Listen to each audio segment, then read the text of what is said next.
I will be as loud as I damn well please. Good sir. Good sir, I will do whatever the fuck I fucking want.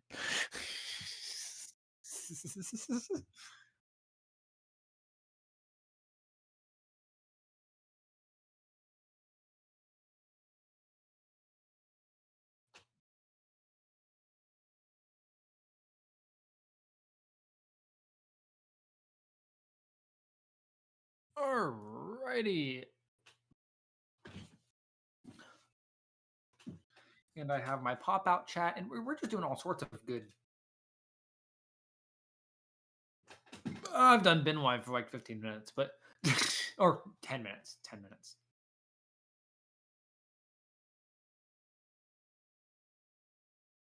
No, we did say we wanted to give people time to filter in so we can just talk about random nonsense for a little bit.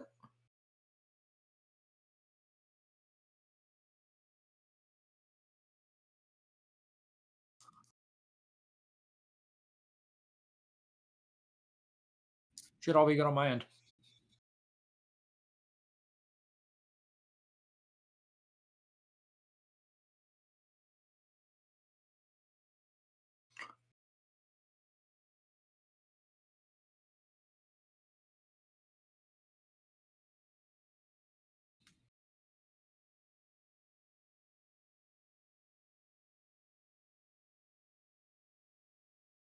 It would just be a window capture.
You're just moving around my thing so much. Oh, you just turned off my stream. There you go. Yes, I'm watching it through Twitch, and Twitch introduces a lot of latency. It says you have 2 viewers. I wonder who they are. Oh, it's me and you. That makes sense. You actually have stream elements. I never set up stream elements.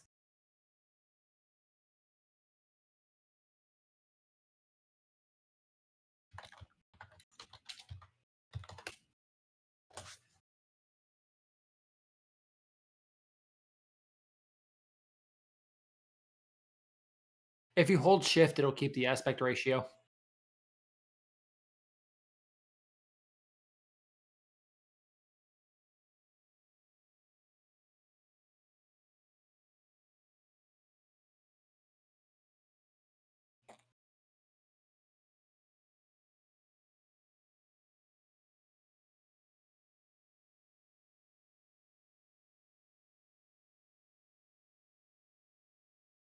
Yay! It was until you tabbed off.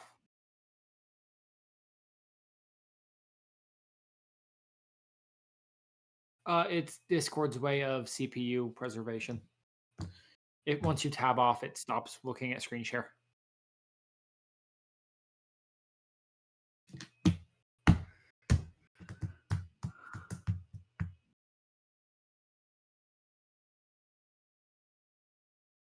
Honestly,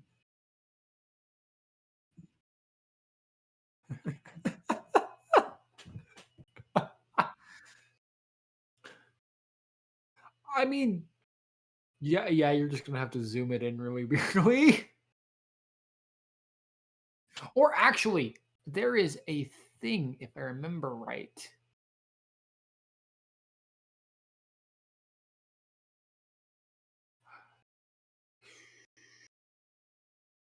Ah, yes, right next to the full screen button, hit pop out.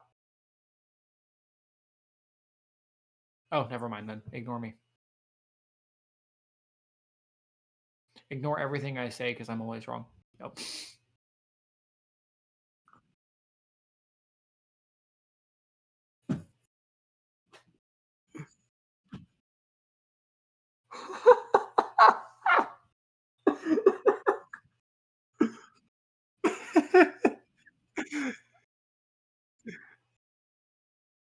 It's super zoomed in.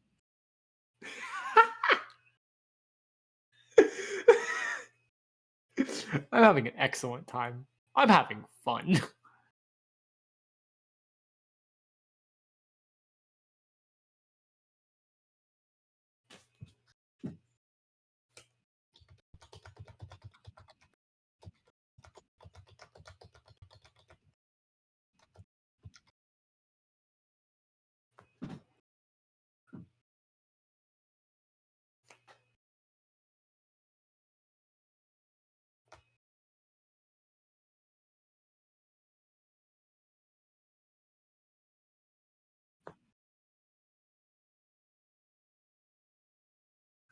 Hey, you want the biggest spoiler? You want the biggest spoiler?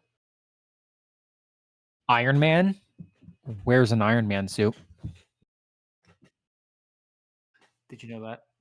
Did you know that?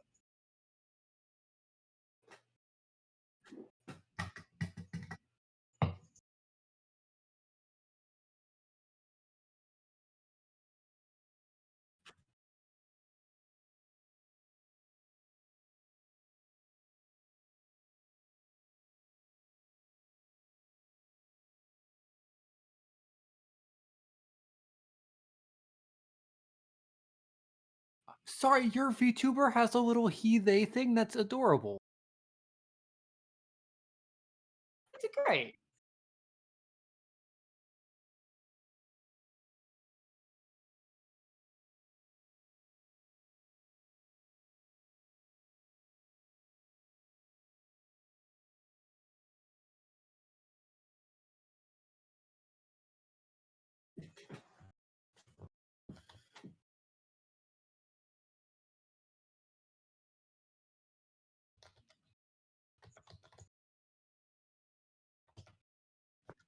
This is going wonderfully.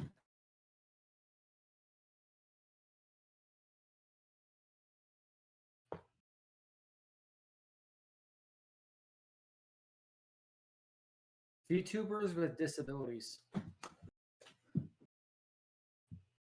Openly on this place all sorts of games like Minecraft, farming games, and Ferris.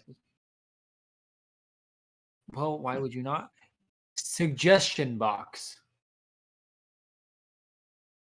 I don't know. There's a thing here. It's called suggestion box.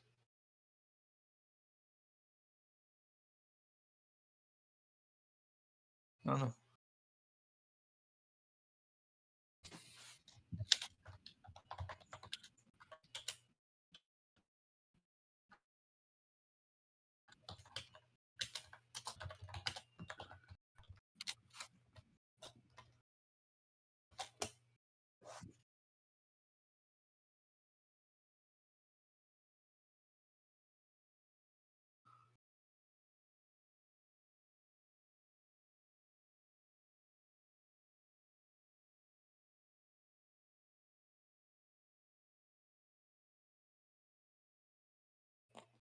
Your Skyrim extension is active.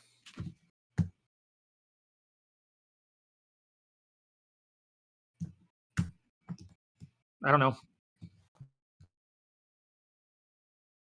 I don't know. I don't even know what it does.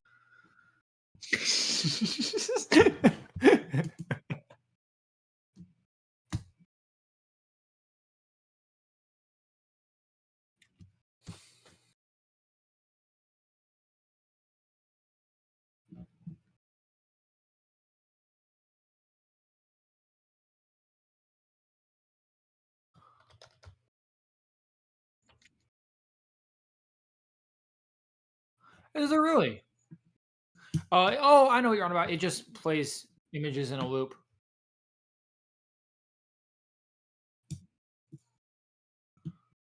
What you figure this out. I'm going to go use the restroom.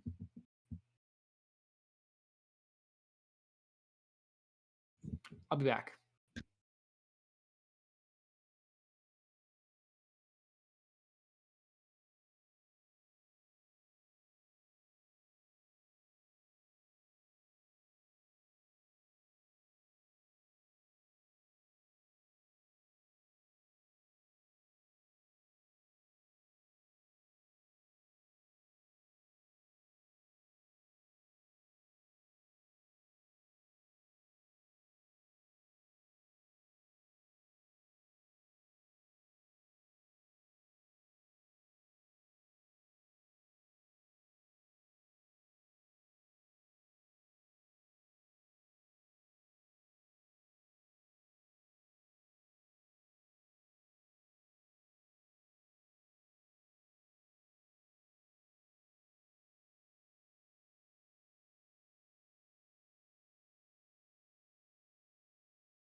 I have returned.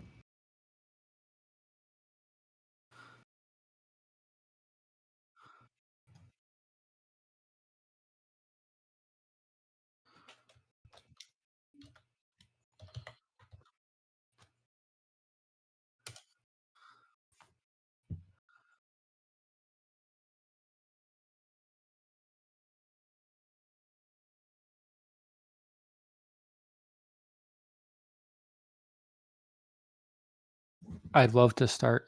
There it is. There it is. Yay!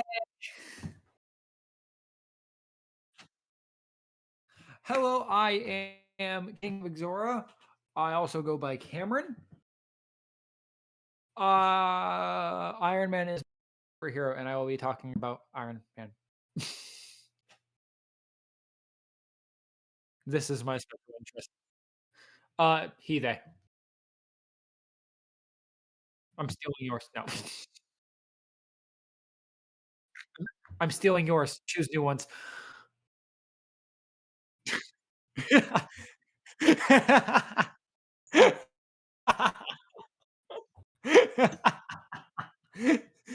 Get new ones. We both have to get new ones.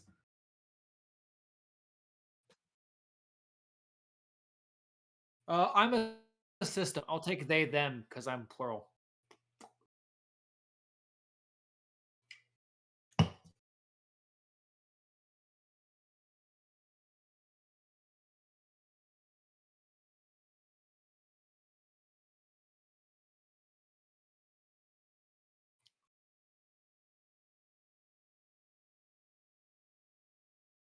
I'll do it.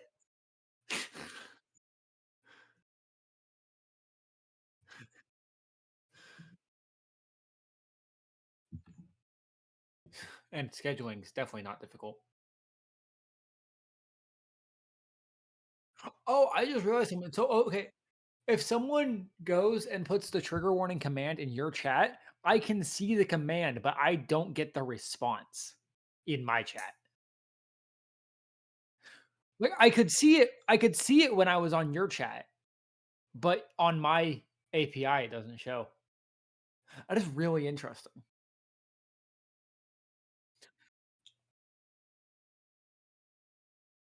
Yes, if they do it in your chat, they will see it. I don't think they'll see it if they do it in mine, but wait, what? Wait, what? Are you saying I know what I'm on about? I'm insulted that you would insinuate such a thing.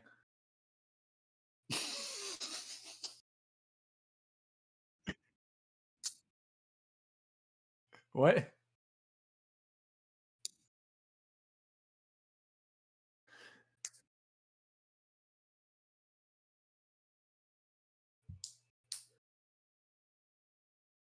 I don't know. I closed your stream. I can keep it open on my phone. That's probably your best bet.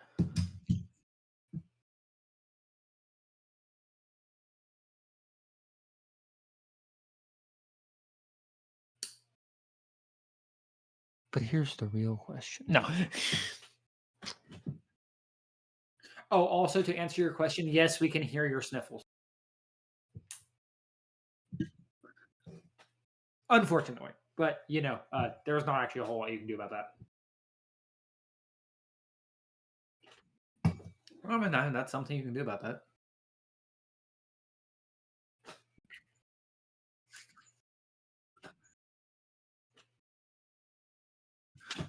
This is the second most dysfunctional podcast I've ever. I've only been a part of two podcasts, but that's not the point.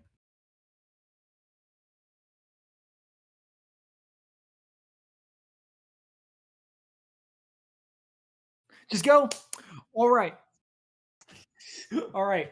Backstory. Reference frame. How much do you know about the MCU?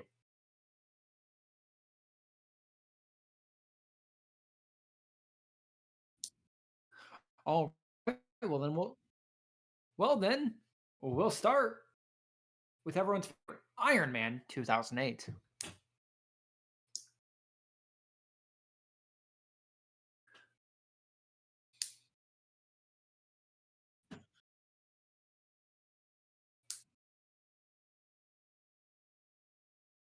No one counts the Incredible Hulk. It doesn't. It's not included.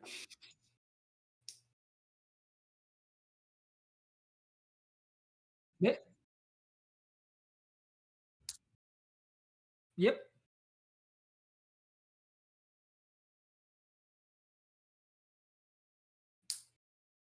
Yes. Yes. So he is trapped in it. Yes. So would you like me to explain that bit? All right. So yes, the terrorists, a group known as the Ten Rings, um, captures Tony Stark and put him in a cave, and they tell him, "Hey, build us a Jericho missile because he's a weapons. He makes weapons for a living. That's what Stark interests in." Yes, they wanted him to make a missile for them. Well, he agrees. He then, would you believe that he didn't make the missile? He instead takes those materials.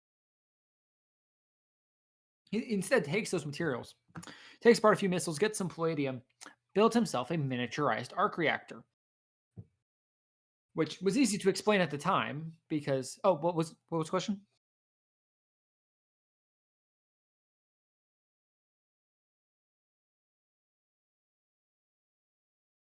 What? Palladium? I don't know. I was just assumed it was fictional. Vibranium is not real. You are correct.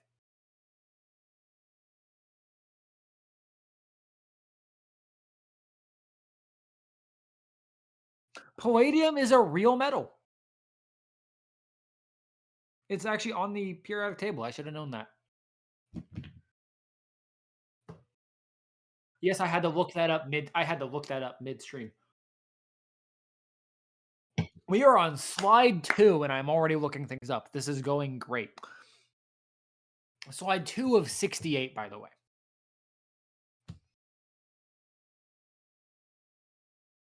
All right, so yes, he makes a miniaturized arc reactor.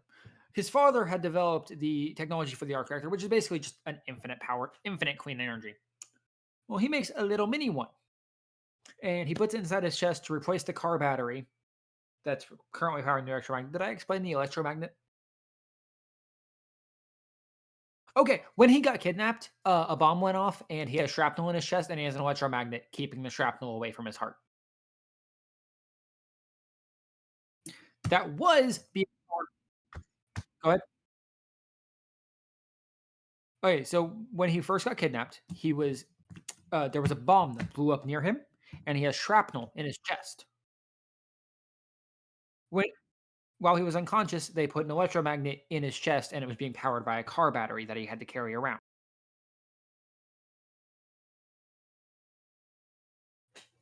The first thing he makes is an arc reactor, which he then puts in his chest to replace the car battery. Easy to explain away, just gives him more mobility, lets him work faster. That's fine. No one questions that. Important note is it puts out 3.2 gigajoules per second, which is, in short, a lot of power. To quote the guy in the cave with him, Yinsen, he says, that could power your heart for 50 lifetimes. Stark replies, or something big for 15 minutes. That something big was, of course, the Mark 1. How's that for a second? Actually, it was technically made of steel. It was actually made from the parts of those missiles. He was taking apart other Stark weaponry to quote unquote build a Jericho missile. He built this instead, obviously. Now, this suit was not made for long term use, it was designed to get him out of the cave. That was its whole purpose. So, a lot of its stuff, well, it doesn't have a whole lot. It has it has flamethrowers on its right wrist. It has a flamethrower on its right wrist. Actually, on its left as well, though that picture doesn't show it very well. That he uses both as a weapon and to destroy things. For the most part, he uses it much more melee. It's made to increase his strength and protect him from the terrorist weapons. There's a scene where he takes bullets repeatedly without any issues. Oh, you have a Ko-Fi page linked? I should link my Buy Me a page. Oh,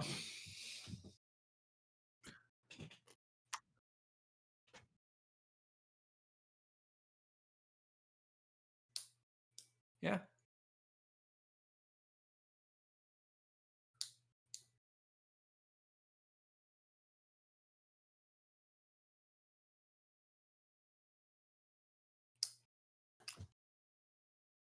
In the thickness that he built this armor, it doesn't.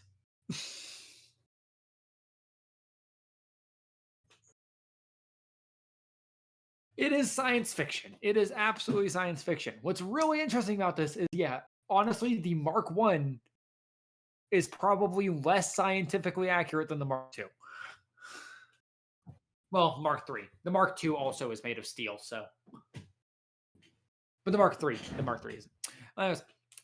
Yes, this obviously runs on an arc reactor made in a cave. It's not exactly built to last. Again, built to get him out.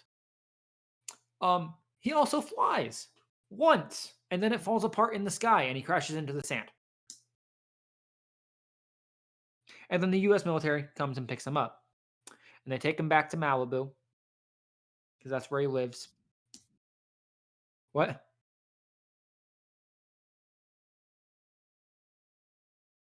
He had military. He he had military contracts. Yeah, he was actually in the Middle East trying to sell a weapon to the military, and he got kidnapped from his convoy. Massive oversimplification, but anyways, um, before he escaped, he learned that these terrorists had a lot of his weapons, and he destroys them all before he pimps off.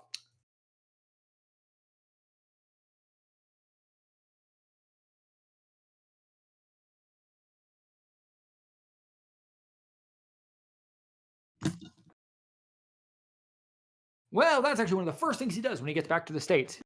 He demands two things right after getting off the plane. an American cheeseburger, and a press conference. Cheeseburger first. At this press conference, the biggest thing pointed out is he effective immediately shuts down the weapons division of Stark Industries,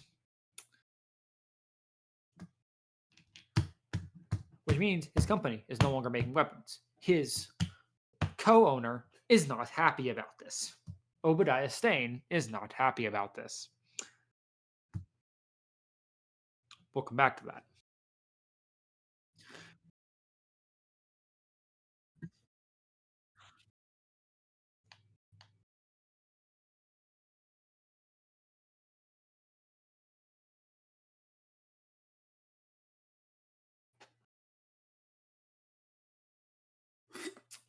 The Mandarin comes in later, and it's not the good Mandarin. It's not even the good Mandarin. It's not even the good Mandarin. The Mandarin in the comics was a lot better than the Mandarin in.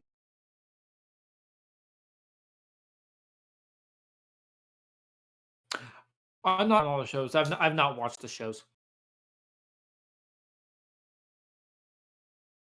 I watched Loki and WandaVision, neither of which are relevant. Anyways, after his press conference, he goes back to his house into his basement lab and starts. Well, he sees that he made the suit and it worked pretty well. So he decides, you know what? I've got a lot of tech. Now I've got all my materials. Let's build another one. And then we get the Mark II. Essentially, yes, he shut down his weapons division and then made himself a weapon immediately after. Now, this is one of my favorite parts of the movie because it shows the entire building process. It shows all of his failures along the way. It shows him launching himself into a wall. It is one of the funniest parts of the movie. It's amazing.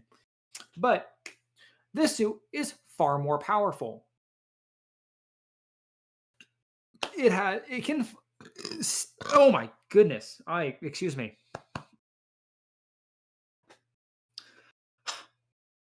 It uses a New York reactor. He made a new one when he got back home. Pepper Potts put it in his chest. All was well. She was not very happy about it, but all is well. Um, this suit can now fully sustain flight. It is made of a much stronger, more reliable steel.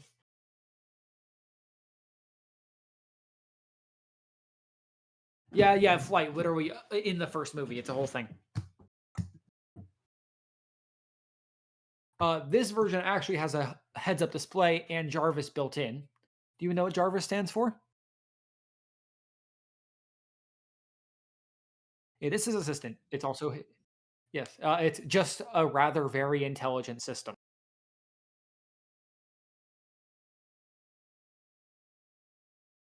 Yeah, doesn't it though? It's almost like later on with Edith, even dead, I'm the hero. Um, actually, this sideshow does not cover it at all, so we'll briefly jump into the. Actually, we will cover that at the end because Endgame. Anyways, this suit is still made of steel. There's a major problem with steel. You know what that problem is?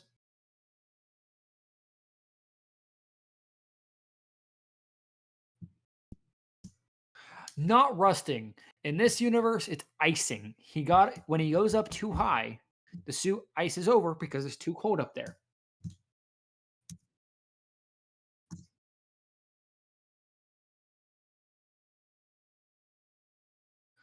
Uh, oh yeah, that is the Mark II's biggest issue. Is just the icing problem, which is why. Well, that's kind of exactly where we go immediately after with the Mark III. Mark II never sees combat, but the Mark III. Well, now we finally start to see his primary color scheme. It is now made with a gold. Yes. Yeah, it really is. Yes. It is made of a gold titanium alloy, specifically designed to solve that icing problem as well as be more durable. While in real life, Alloying gold and titanium is nearly impossible with our current technology. Simulations with it have shown that it might actually be able to do what it does in the movies to some extent, bullet wise. Anyways, this is our first one with proper weaponry. The hands are repulsors. He can shoot his repulsor blasts as well as fly. This thing can fly supersonic as it does when it's trying to escape two F-22s.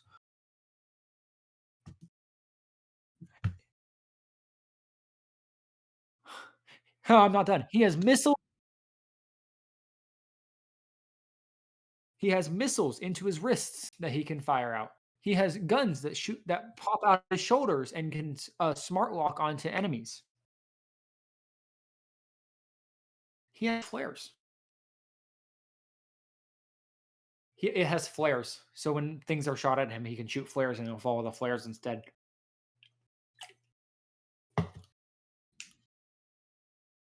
Unfortunately, this suit is destroyed at the end of the movie by during a fight with Obadiah Stane. Because Obadiah Stane goes in the desert, he picks up all the pieces of the Mark One and he rebuilt it into the Ironmonger, which I did not put in the slideshow, and I'm regretting that. Oh, yes, he rebuilt it into the Ironmonger. And in a big old fight, using his original arc reactor because Obadiah Stane stole his. Oh, okay. I'll hold him. I'll hold.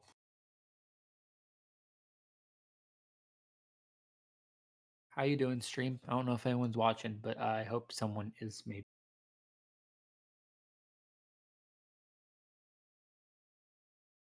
I can see chat. So if you want to say hi, you can say hi.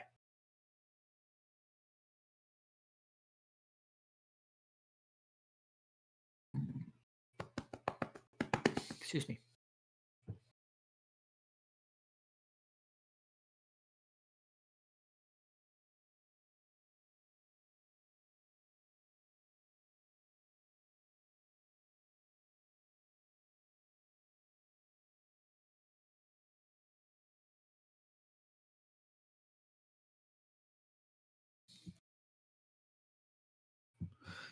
Yes, your audio is on.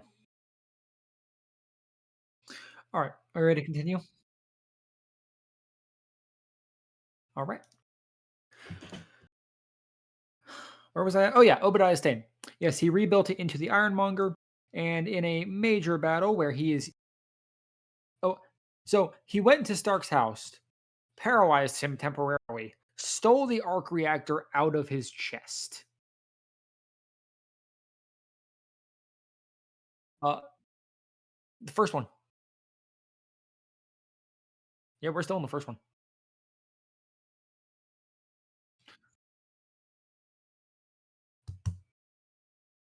Of what, Ironmonger?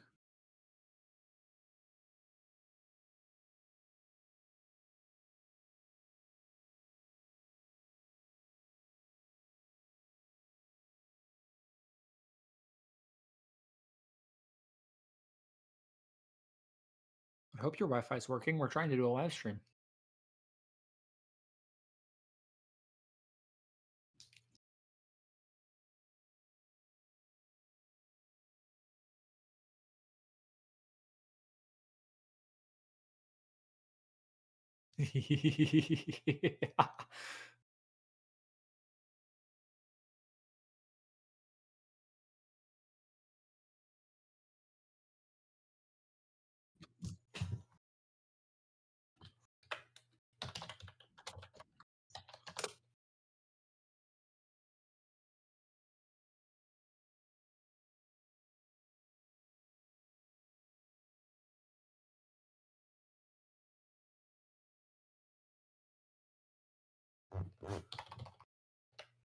Yeah, Ironmonger is, as you can see, fucking huge.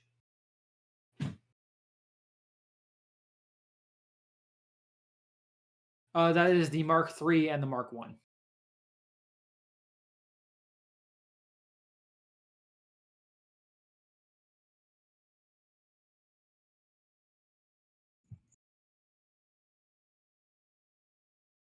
Yeah.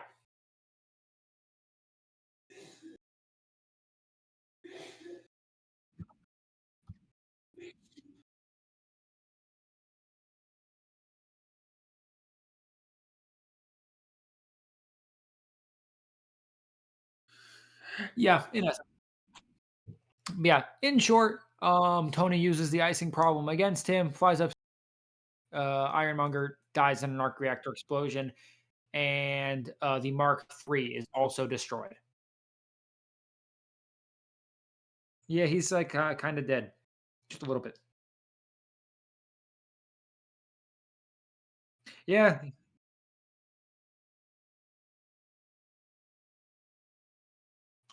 Yep. Well, now we go to Iron Man 2, starting with the Mark IV. Now, not sure if you can tell, but to most people, this looks nearly indistinguishable from the Mark III. You know why that is? Basically, yeah. It is functionally identical. It was just placement because the Mark III was destroyed in that battle.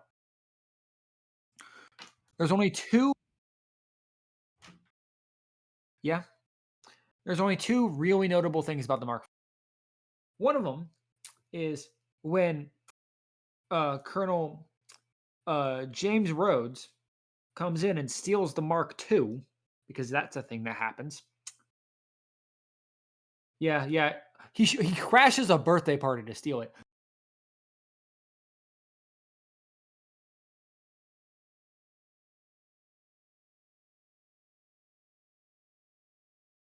Yeah. Um, James Rhodes steals the suit.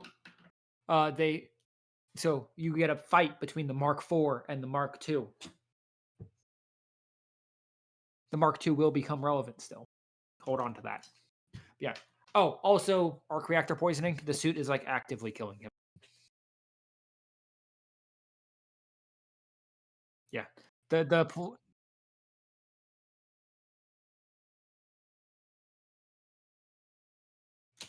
palladium was really the issue there. Palladium is toxic. Well, anyways, we also have the Mark V. Toxic.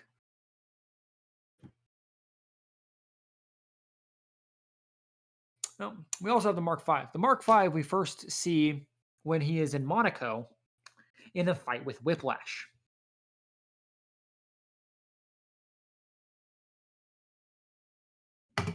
Whiplash is Ivan Venko. He's son of someone who used to work with Tony's dad.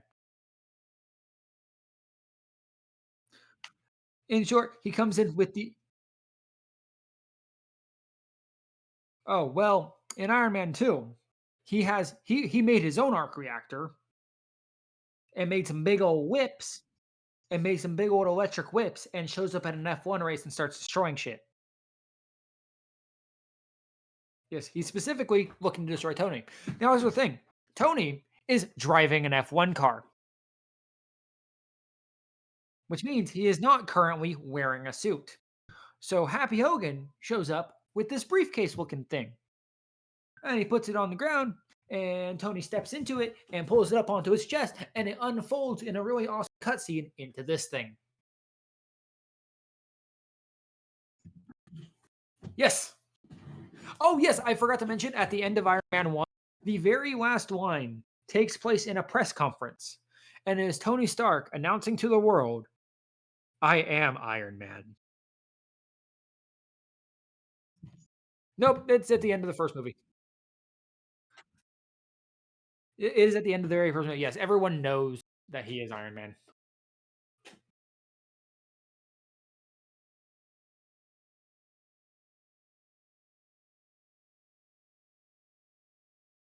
Yeah. Well, anyways, this thing was not meant to be strong. It is weak armor. Its weapons are significantly weaker than even the Mark III's, but its main purpose was just to be portable, to be able to be accessed anywhere. Yeah, so you could access it anywhere.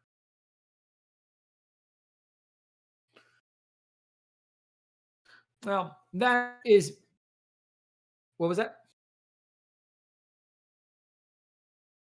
Oh, that's just the name of the suit.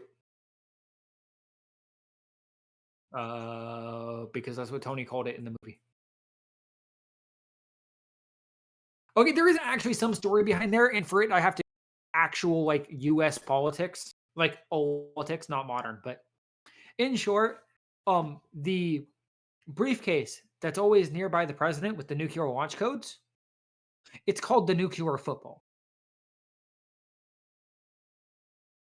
This is an Iron Man suit in a briefcase, so it's called the football.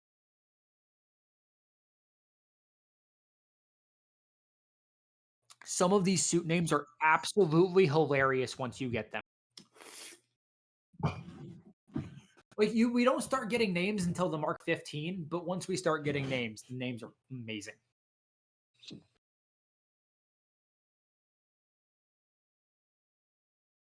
Oh, he still calls them by numbers. All right. Well, anyways, we have the Mark 6.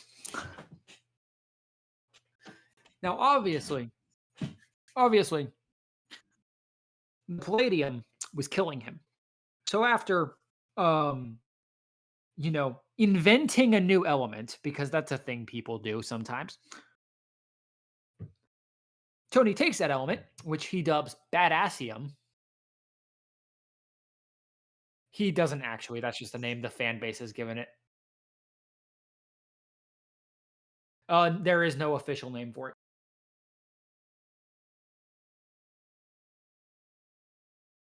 Anyways, this suit does not kill him. In fact, when it's running, it actively undoes the effects of the palladium poisoning, which is awesome.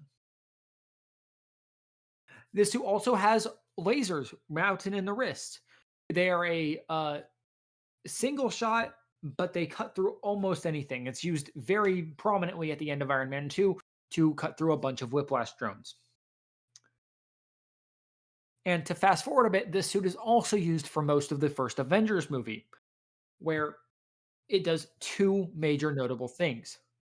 Two major notable things. One, when Thor uses Mjolnir to attack it with lightning, the suit absorbs it.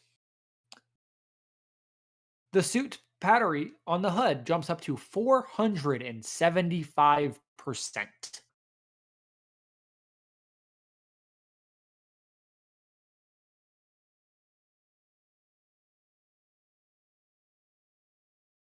I'm assuming that is exactly what did that. Yes, I'm assuming it is. For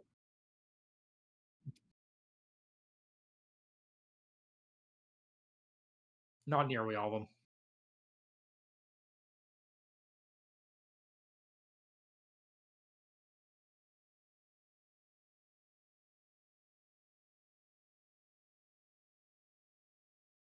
Yep. Yep. Either right up to 100 instantly. Yep. It's great. The other notable thing he did was get into the rotors of the helicarrier and manually restart it while they were sort of falling out of the sky.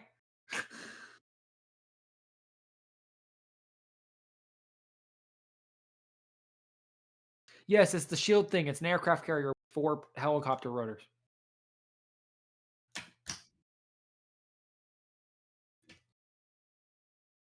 All right. Well, well, I have no intention to cover shield. And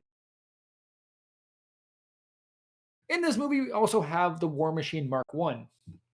Now, as I mentioned, Rhodey steals the Mark Two. The Mark Two he then takes to the Air Force, takes it to Hammer Tech, which is Stark's rival, and makes this out of it.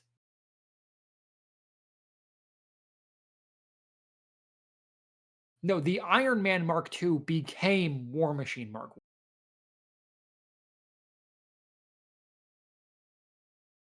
Yes. Now, yes. Now this thing is weaponized to hell. In addition to the standard repulsors and units found in Iron Man suit, you also have a Claridge high-tech 9.19 millimeter semi-automatic pistol, an M26 modular accessory shotgun system, 12 gauge, a dual FN F2000 tacticals, which are just assault rifles, a 40 millimeter grenade launcher, and a 6-barrel minigun.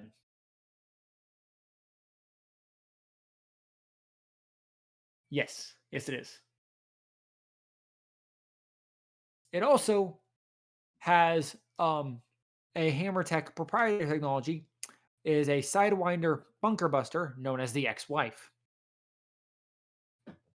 It fails immediately upon firing.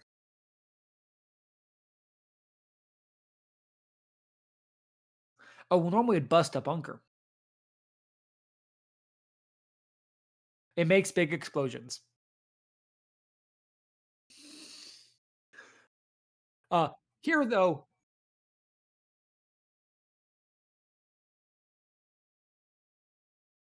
a foil.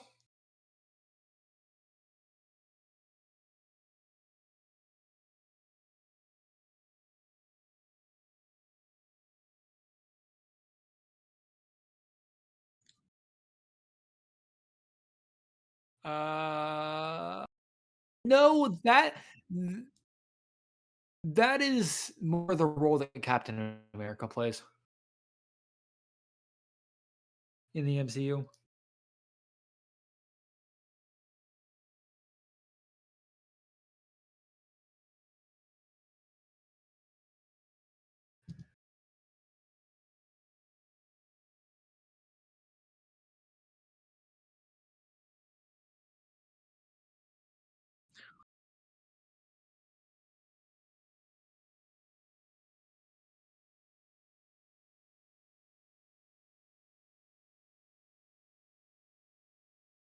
Okay, in this movie, he kind of does that. In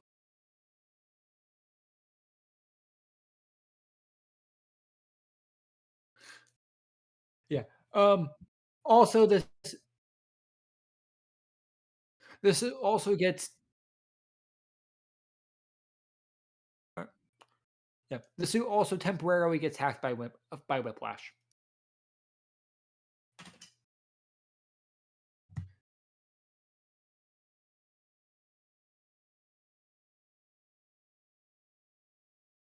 Actually, really well. It's really heavily armored too.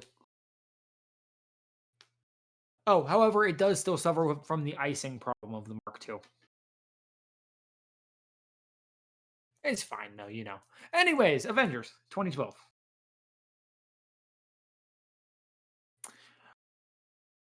We only see one new suit here, and that is the Mark 7. Its big thing is that it is the first suit with remote deployment. He gets thrown out of Stark Tower by Loki. Familiar with Loki? Yeah, well, anyways, he gets thrown out of Stark Tower by Loki. Using these really fancy bracelets, the suit tracks him, shoots out of a window, locks onto him while he's falling, and saves him from the crash about 3 feet above the ground. It is one of the most awesome scenes in this series. Oh yeah, all of these suits have G-force reducers.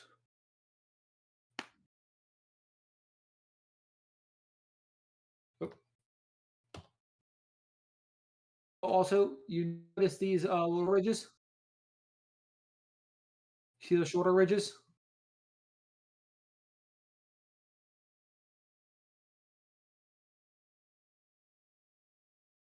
Remember those. They become important. Like this laser pointer. You feel laser pointer?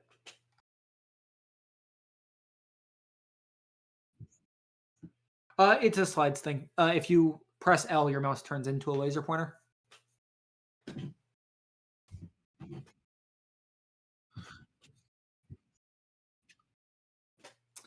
Anyways, yeah. Now there's another important thing about Avengers that needs to be fine. It in Avengers, there is a massive alien invasion. The World Security Council opts to respond to this alien invasion by nuking the city of New York. Stark does Stark does not like this idea. So he takes this nuke that has already been launched and steers it upwards to go into the wormhole from which the aliens are coming. He did this fully expecting to die. Thankfully, he didn't, but it had lasting effects.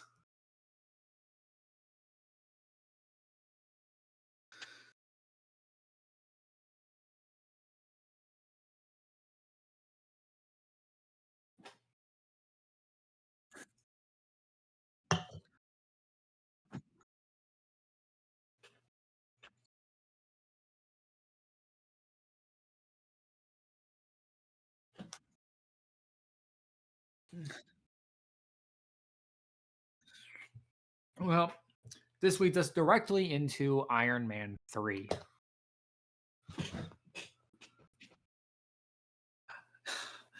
After the events of New York, Iron Man is left with some severe PTSD. Over, over the following year, he proceeds to build 35 suits.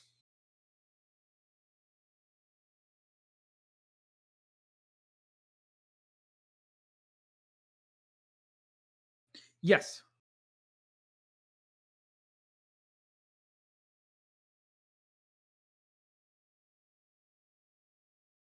Well, I mean, the government kind of asked him to help with the alien invasion, so yeah.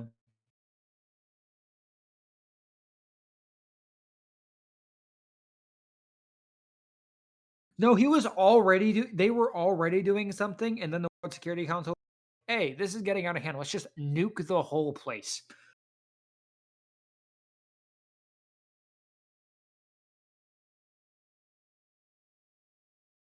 Yeah, and Stark was like, well, let's not just kill 8 million people when we could instead direct it somewhere useful.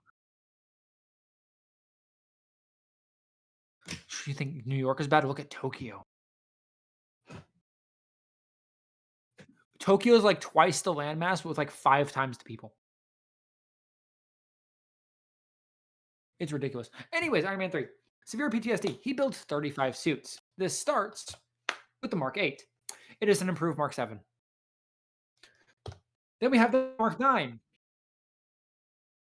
Yeah, I'm going to speedrun a lot of this. Yeah, this I'm going to speedrun a lot of. Mark 9. Most weaponized suit up to this point is destroyed by Pepper Potts later in the movie. We'll come back to that. Remind me to come back to that because I'll forget. Mark 10. Improved Mark 9. It looks weird, doesn't it? Oh, that's because literally about half of these pictures are pictures of toys because that is what the MCU wiki had available. Yes. Oh, but also notice shoulder ridges on the 8 and the 9 and the 10 and the 11.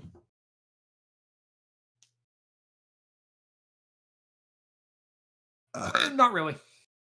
There is later on, but not yet. The Mark 11. You know what the 11 is? It's an improved Mark 10. Yeah, we were not getting anything yet. Mark 12. Mark 12 is not built out of titanium gold alloy. It is mostly built out of carbon steel, which also equates out to it having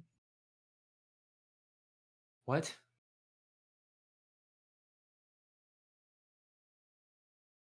Dear God. Neat. Huh, interesting.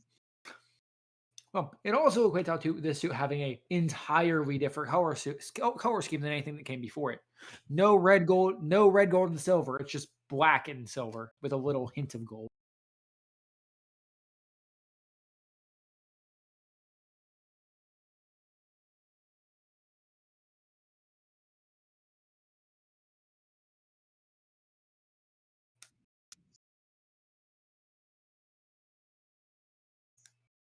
He's high vis. It's fine. He's high vis. It's fine.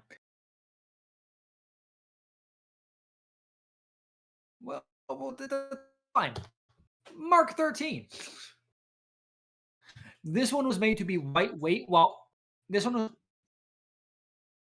this one was designed to be lightweight while also strong. It was also the first time he used a rectangular arc reactor.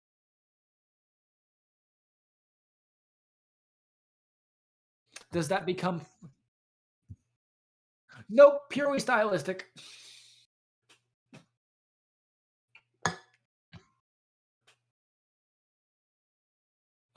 It was also the fastest flight speed suit up to this point.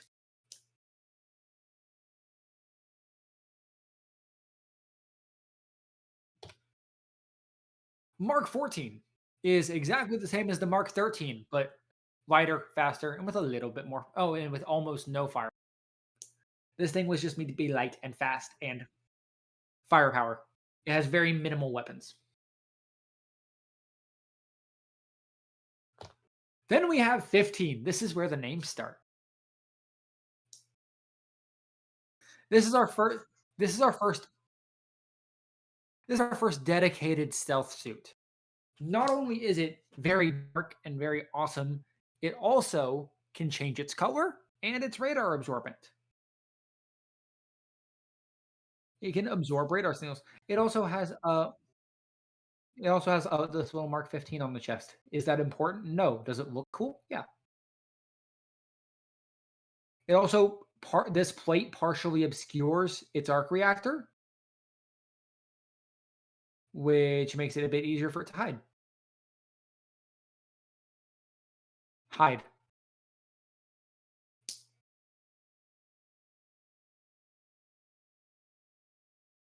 Yeah.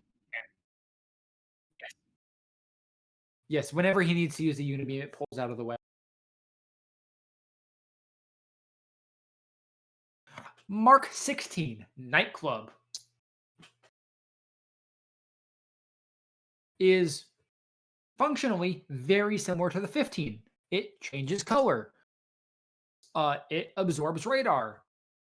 It punches really hard. In Iron Man 3, this. Yes. Um, During the main battle of Iron Man 3, while he is fighting the primary antagonist, they go punch for punch and dislocate the antagonist's wrists. Honestly, dislocate's the wrong word. Really, they shattered his forearm, but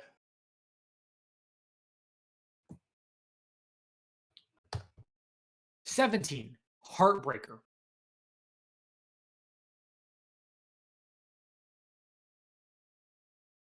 Well, it's called that because of its arc reactor.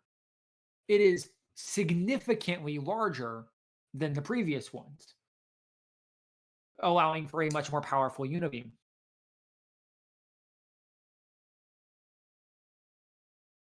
Oh, yes. Oh, also, I probably should. Yes. I should probably also explain a bit more of the plot of Iron Man 3. In short, there's this Aldrich Killian guy, and he has fire powers, and he kidnaps the president, and they have this big fight at an oil rig, and all of the suits are present. Yes, yes. Everything from Mark 8 onwards is present at this battle until I say otherwise. It is known as the Iron Legion. Yes. Rhodey is also there, um, though without a suit, and Heartbreaker here gives him a lift. They were already buddy buddies, just they were buddy buddies that were angry with each other.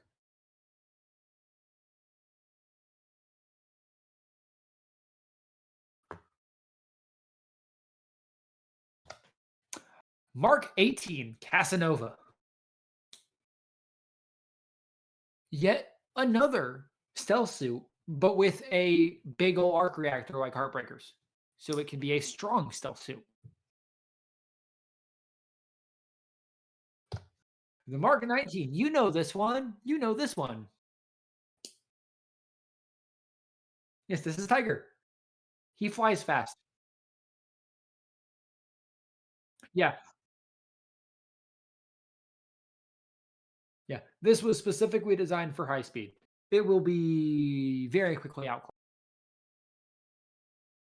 I will outclassed. I will explain later why I don't like this being the fastest suit in the mod.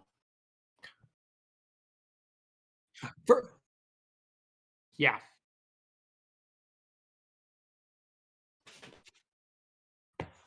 yeah. It's mid. Mark 20, Python. This one was not a stealth. Not a stealth. It was made for long distance travel. It was made to go be able to go very, even if not particularly fast about doing so. Does not translate well to the Iron Man mod because all of their power supplies just kind of work the same. It just doesn't care. Mark 21 was built and designed.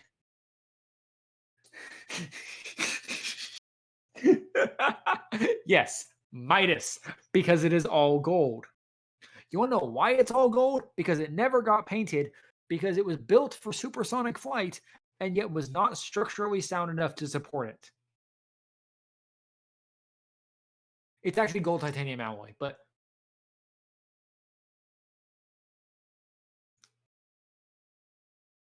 yeah, it's the gold titanium alloy. But yeah, yeah, was not structurally sound enough to support supersonic flight. Really, this should be faster than the Mark 19, but it's not. With the gold titanium, it appears gold.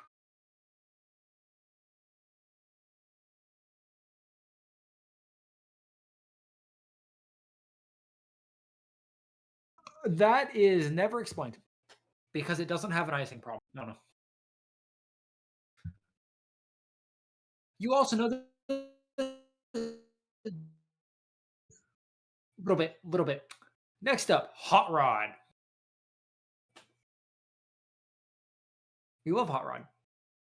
You know what Hot Rod was for? It was actually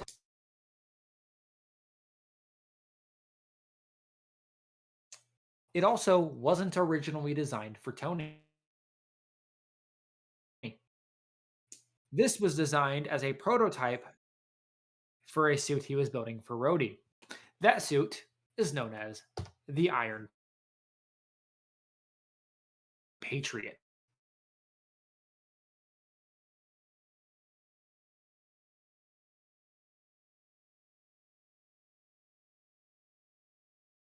Yeah, Patriot's Rhodey. It's a war machine. Yeah,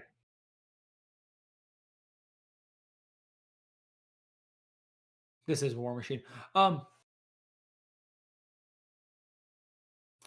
yes, this is unique from the first War Machine, given it was after him rather than just being a Iron Man suit, which actually means it's using Stark weaponry that works. It is, however, weak to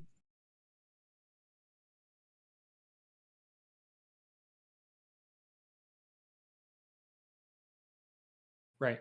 It is susceptible to high heat. It does, however, have a sonic cannon, and that gun on the back can retract.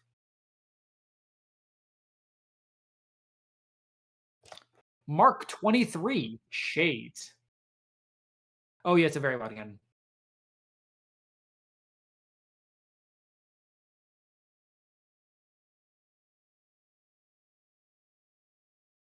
Not built for stealth. This one is not made for stealth. This one has very. It does appear camo. It definitely does. So this has multi very thick plating on its armor because it is built to resist extreme heat.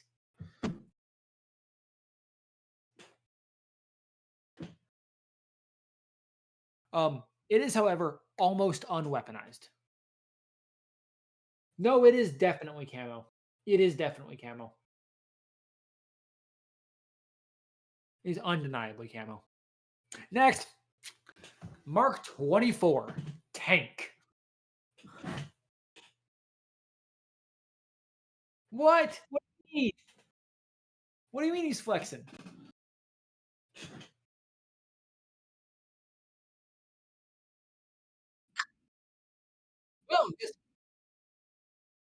Oh, yes, this one was purpose built for combat. It was meant to have a super strong armor, super strong weapons, and that central arc reactor can make a repulsor shield.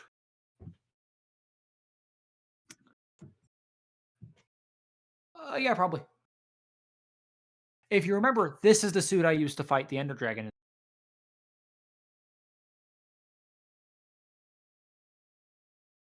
Next, this is Striker.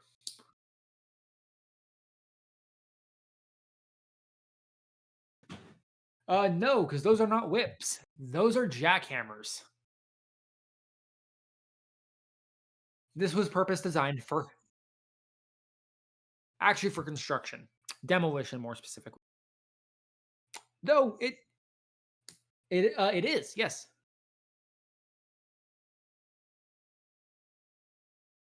I don't believe so. I don't know, I'll have to look into that. I've not tried.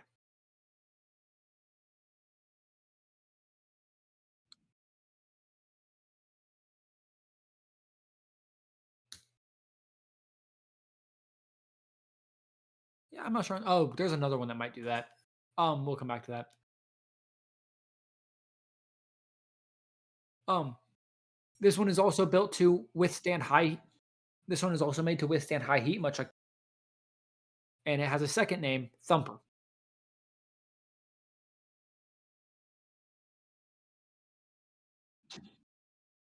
What? Really? Who would have guessed? Mark 26, Gamma.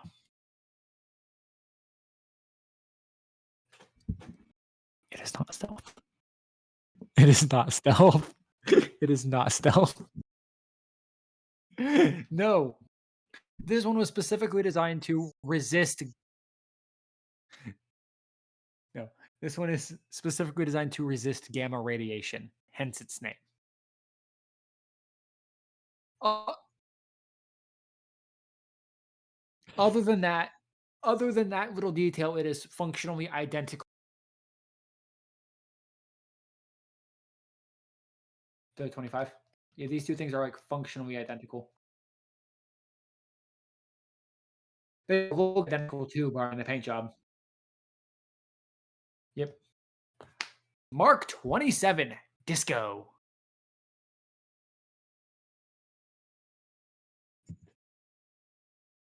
No, no, no. Stark named him. Stark named him. Yes, all of these names come from Stark. Hey, you know what this suit's for? It's a stealth suit. It's a stealth suit.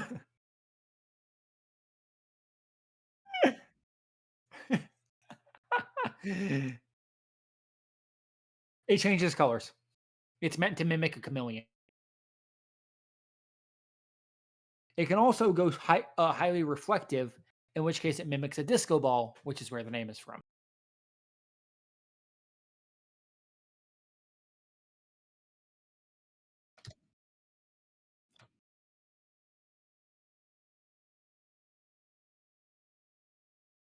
Mark Mark 28. This one was specifically designed to resist nuclear radiation.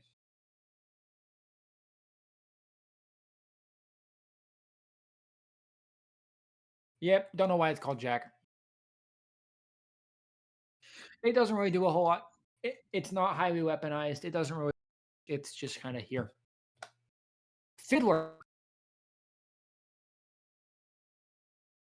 the Mark 29. It is named after the fiddler crab. The male of this species has a very large left claw. Crab.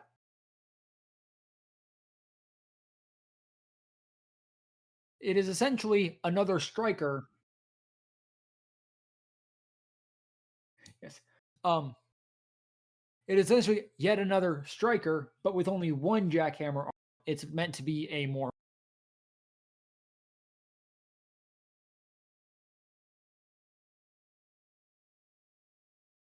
more dexterous. Next up, now we get to some of the fun ones, like the Mark 30 blue steel. Blue steel, yes,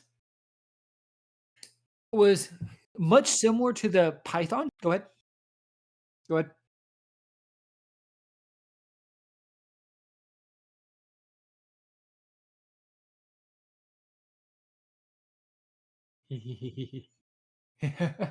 You're not wrong. Well, you're not entirely you're actually not entirely wrong because this suit introduced the vibranium blades. For he has knives that come out of his wrists.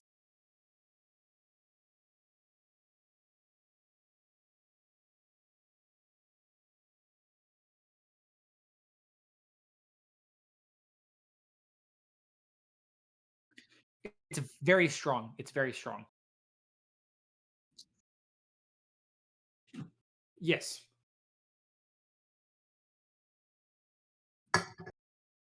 Wakanda.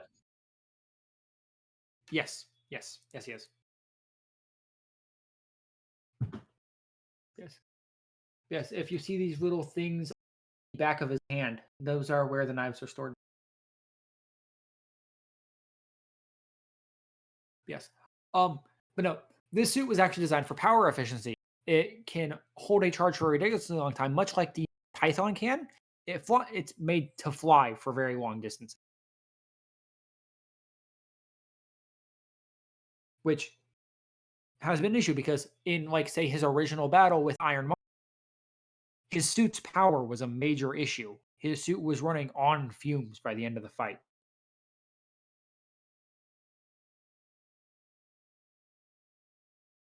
Yeah, basically. It's not particularly fast. No, it does have a knife in the arm though. Mark 31 piston, capable of long distance supersonic flight. Wow.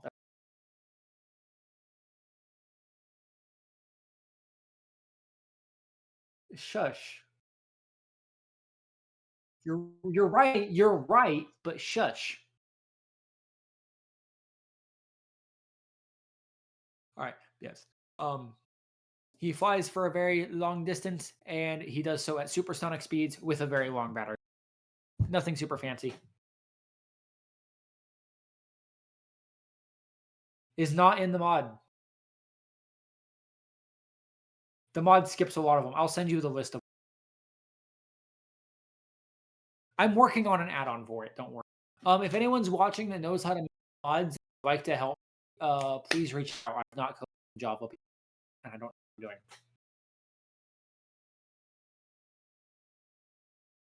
I'm doing. If you know how to make mods, please help me. Mark 23, Romeo. Would you like to guess why that's its name?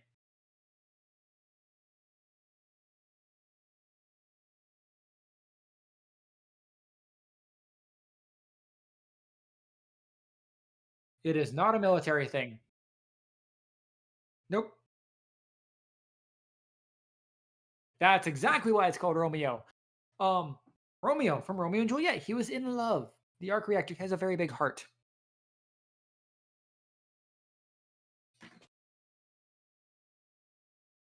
Yeah, it's just a better heart. It's just Heartbreaker again, but better. Mark 33, Silver Centurion. Well, a lot of people did. You want to know why? Because this one was directly based off the comics, specifically Iron Man issue number 200.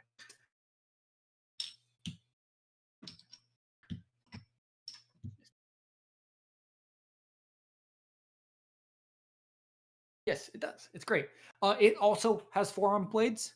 In fact, you actually see them in Iron Man 3 cut off the antagonist's arm. Did I include mutilation in the shirt? Um, that counts.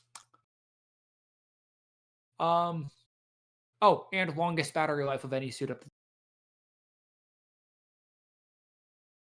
Other than that, not much. So it has knife last for. It was a fan service suit. Mark 34, Southpaw. Yes, everything from 8 to 42 is Iron Man 3.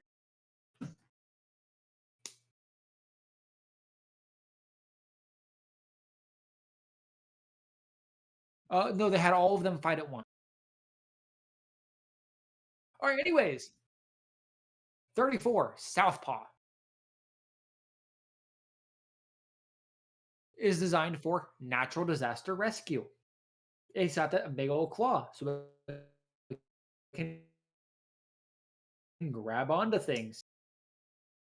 Now, Southpaw is not very interesting when you realize that Red Snapper exists. Re- Red Snapper is just a bigger, better natural disaster suit.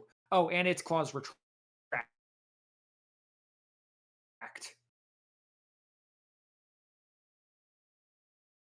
Yeah, that too.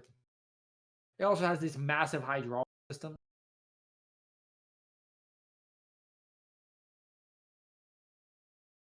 which look awesome. Yep. Next up, 36. Peacemaker is literally just Red Snapper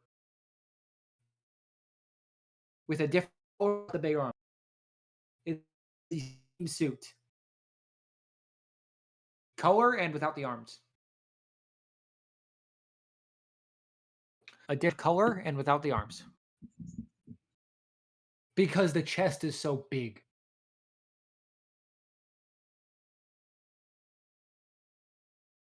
Well, anyways, Peacemaker, yeah, because it was designed to quell riots. This is the riot control suit, which also means most of its weapons are non-lethal. Like this thing has pepper spray built in.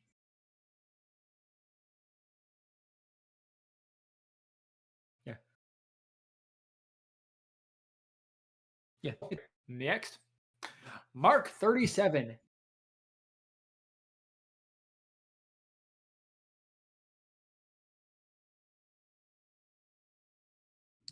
Yeah, Mark 37. Hammerhead.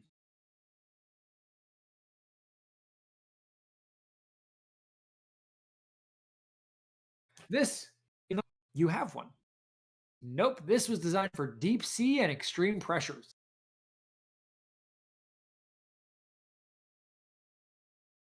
It is far more bulky and far less flexible. Essentially, yes, he can physically extract oxygen from the water around him. He also possesses screws in the back to guide himself underwater rather than using the repulsors. For those that don't know, on a ship, they're not called propellers, not called rotors, they are called screws. There's your fun fact of the day. No, no, screws, screws. Has torpedoes. It does, however, still possess the normal repulsor technology to be used on.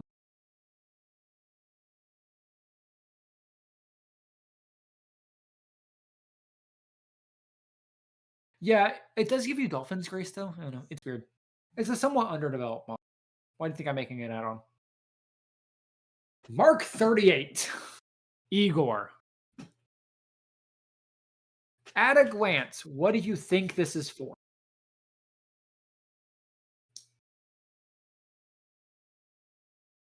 Of what? Nope.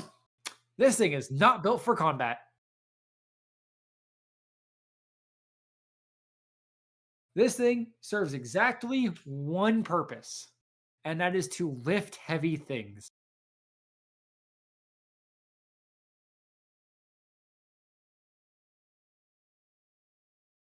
Not well. This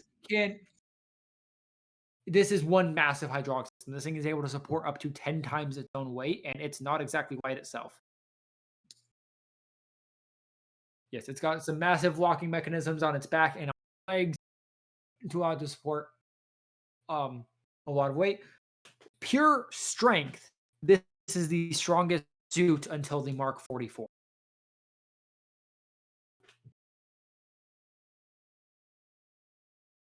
Oh yeah, oh yeah. I guess it could punch really. I was more referencing lifting. I was specifically referencing lift.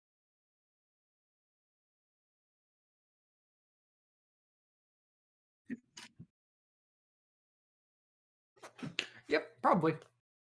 39 Star Boost. This is one of my favorite suits. I love this suit. This is his suborbital space travel. It is designed to be incredibly durable. It has its own oxygen storage. It has a concussion cannon that works in vacuum. It is radiation resistant. It is UV resistant. It is EMP resistant by way of not wanting to get killed by a solar flare. It also has a second name. It's not just called Boost, it is also known as Gemini.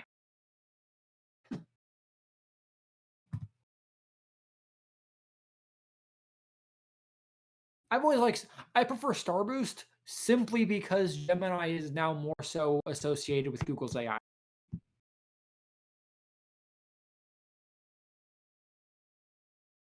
Right. And it makes a lot of sense, Star Sentinel.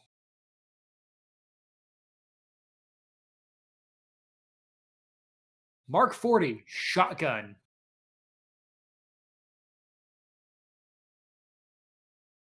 Would you like to guess what it does? Nope, it flies very fast.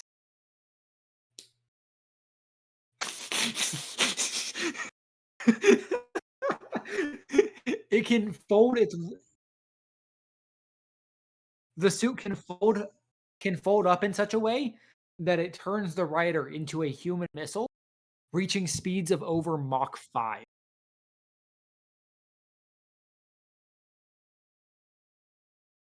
Unfortunately, there isn't one. This got all of about 20 seconds of screen time, if even that. There's some toys that can do it, and I might be able to find one of those. But next up is another one of my favorite suits. Oh, also, sorry, I forgot to mention this should be in the mod. I wish it was in the mod. This puts the Mark 19 to shame.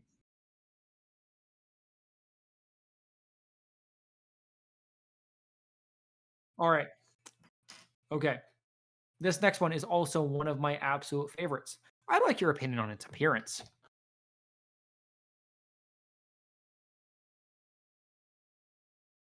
This is this is Mark 41. Bones.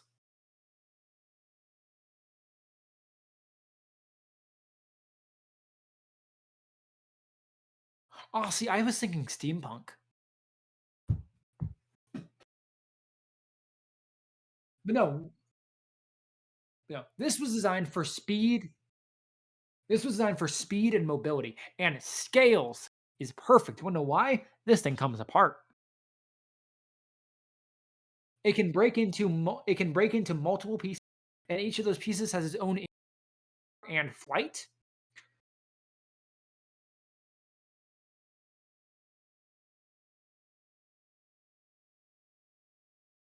It's just big sections.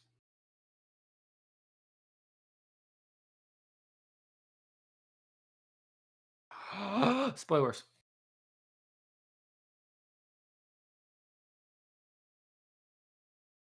All right. 42. Prodigal Son. Yes, also known as the Autonomous Prehensile Propulsion Suit Prototype.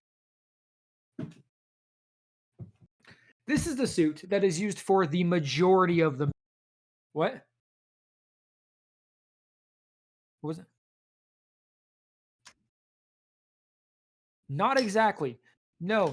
So you've seen in the mod how I have those two suits that I can summon to myself in pieces? That's what this is. This is one of those suits. It splits apart into a bunch of different pieces that he can then summon to himself from anywhere thanks to some subdermal implants in his arms. Wouldn't he?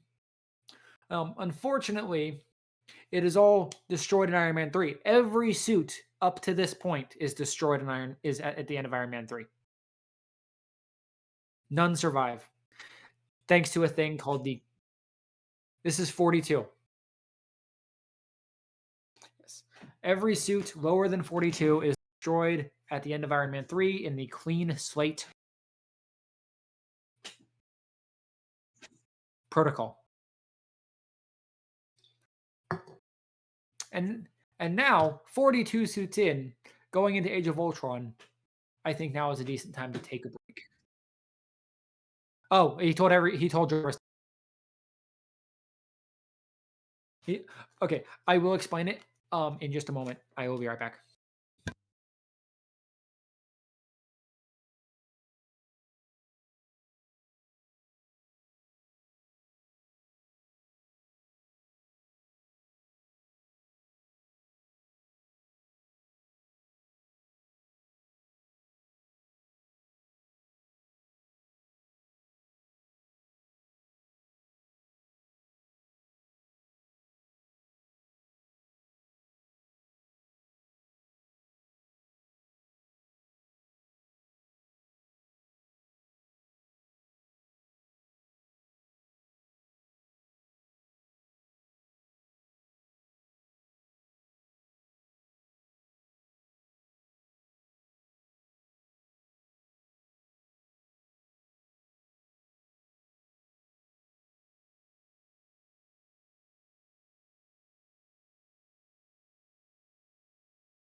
Hi.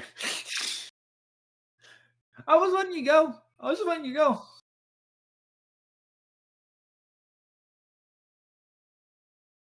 You did a quite effective job of just filling.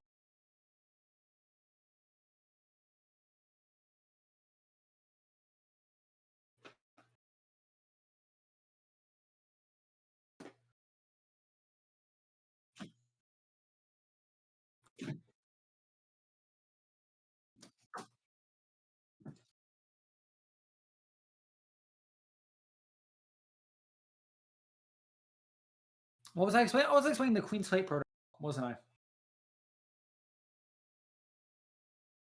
All right. So throughout the duration of this movie, the suits had been a point of contention between Stark and Pepper.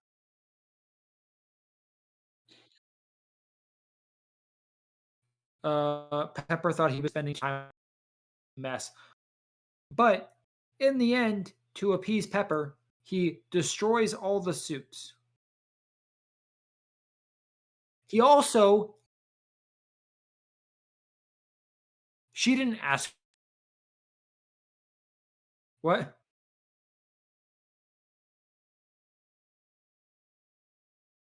as if Stark would ever go to therapy. As if Stark would ever go to therapy. But um,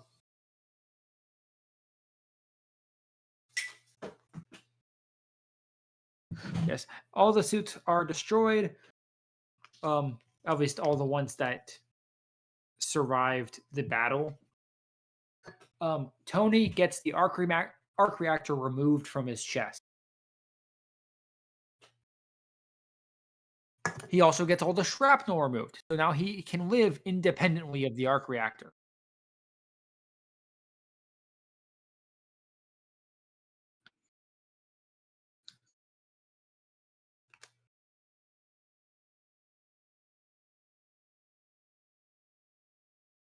He could, he just didn't.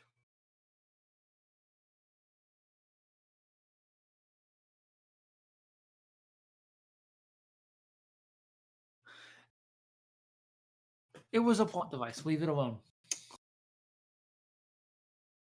Anyways, this leads us into Age of Ultron. Do you pause the VOD? I've been streaming.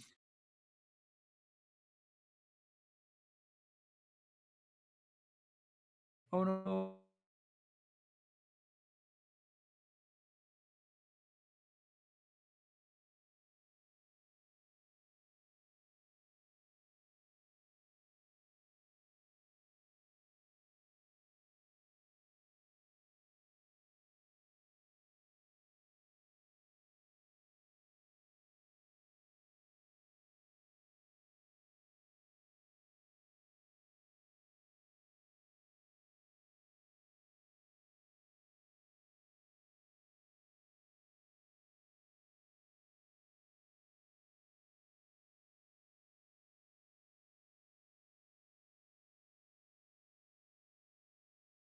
It is. I feel like you should know that your stream is current to show as us playing a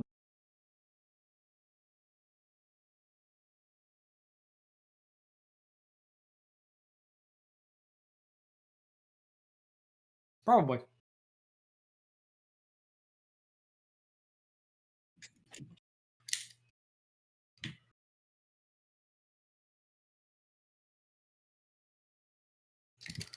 Oh no.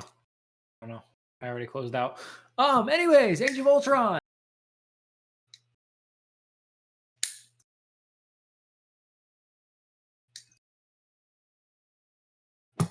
All right. So, Age of Ultron opens with us in the Mark 43.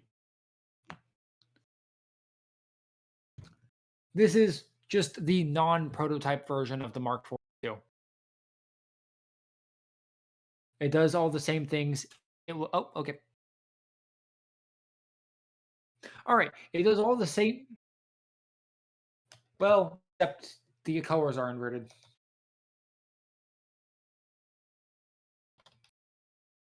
Barring the helmet. The helmet's the same. But yeah, it looks much more traditional. It's not a prototype. It works.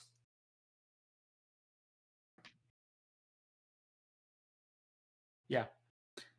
Um, and we don't see it for too long. We then meet the Mark 44.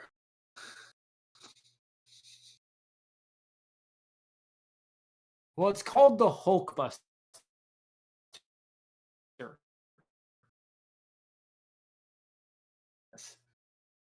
Hulkbuster is a monstrous beast powered by 11 arc reactors.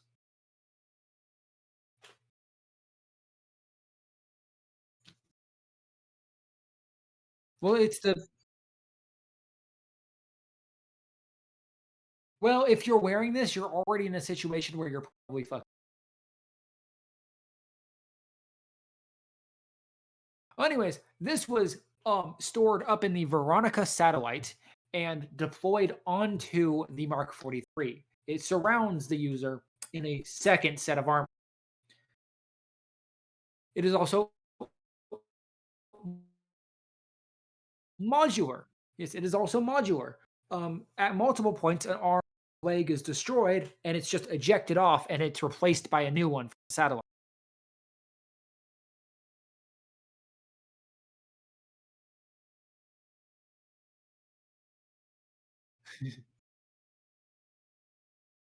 Now here's the catch. The catch is, it still wasn't strong enough. Hulk was ripping this thing to shreds.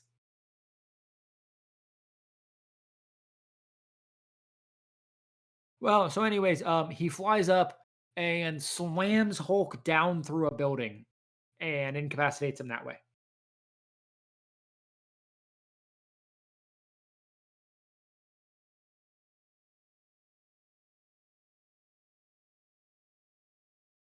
Slamming him through a 114-story building.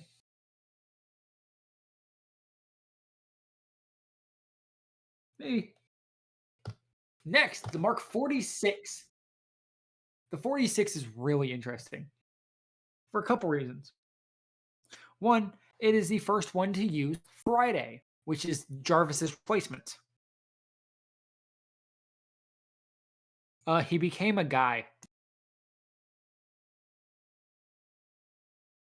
He has a physical body now. He became. He is a vibranium body around an infinity stone.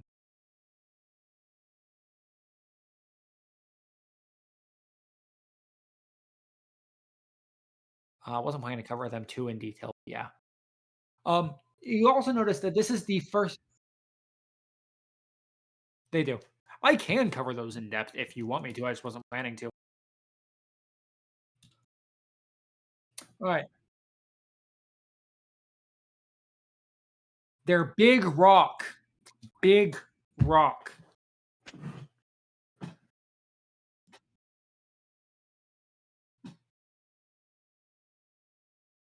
Yeah, basically. Or the more dead you are. One of the two. All right. You'll also notice that this is the first suit with this like super muscular looking design. It almost looks body forming rather than being the super mechanical. Yeah, like you notice how these older ones look super mechanical, super. Yes, this becomes important later.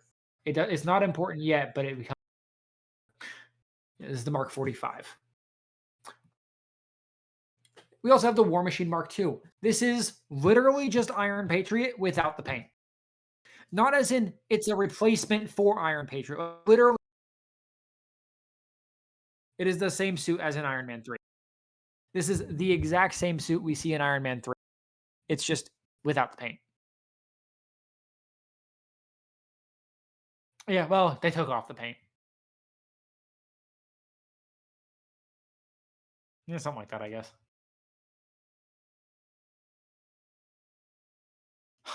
Leads us right into Captain America Civil War. with the Mark 46. Do you see how sleek and clean this looks?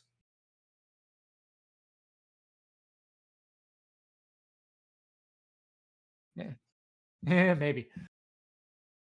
Now, this was one of this was one of the only suits specifically designed for hand-on-hand combat.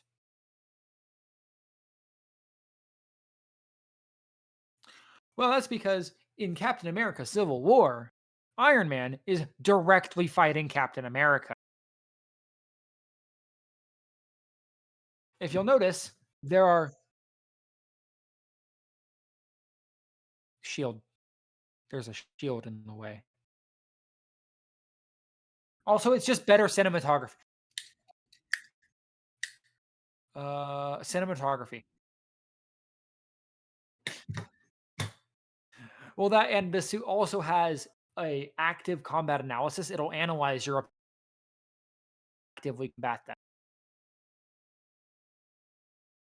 It also has plague clamps that launch out to lock people in place. It has a net launcher. It has an EMP launcher, and it has all these miniature arc reactors, so that even if the main one is taken out, the suit still functions.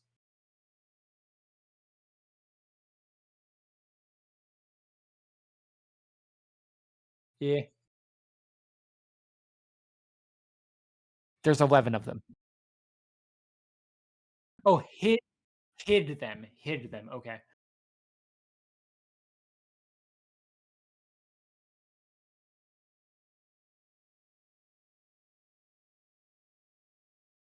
Oh, and it did end up mattering because during the fight, Captain drives his shield directly into that main arc reactor, destroying it.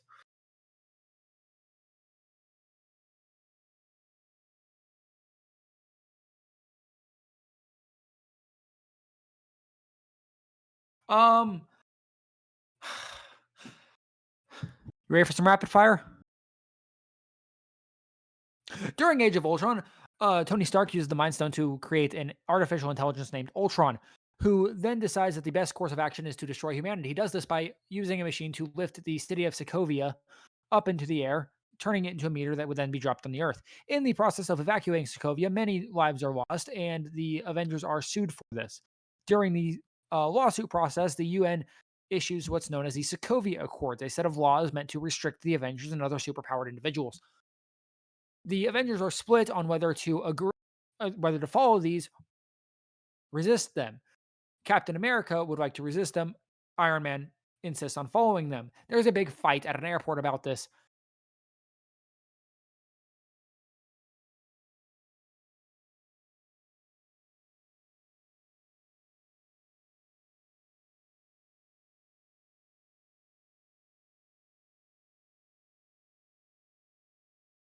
Uh, there was a lot of guilt tripping going on here, but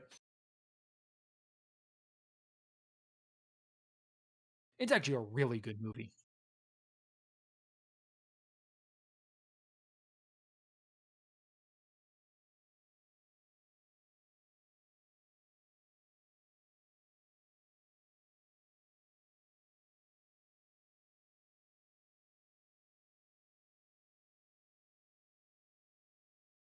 Also, was my hyperspeed understandable?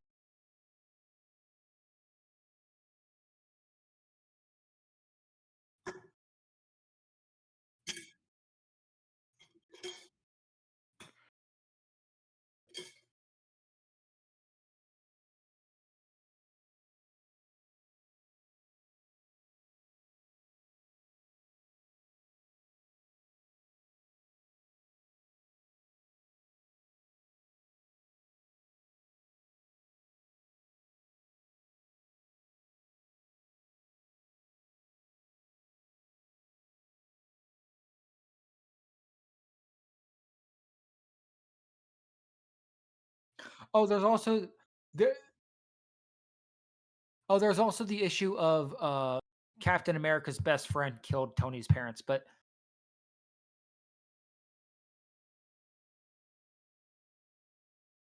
yeah, he's the Winter Soldier. He killed Tony's parents.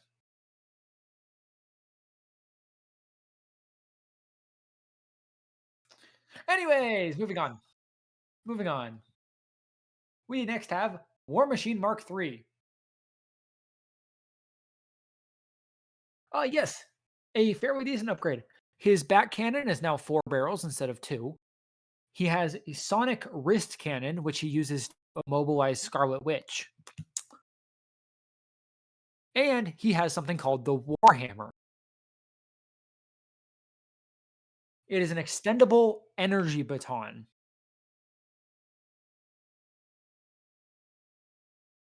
It's not arms, it's a baton. It's a stick that he smacks people with. Yeah, extendo weapon. Yeah. Other than that, it's not really anything special. During the fight, Vision mistargets a blast, hits his arc reactor. He falls a very long way and is paralyzed from the waist down.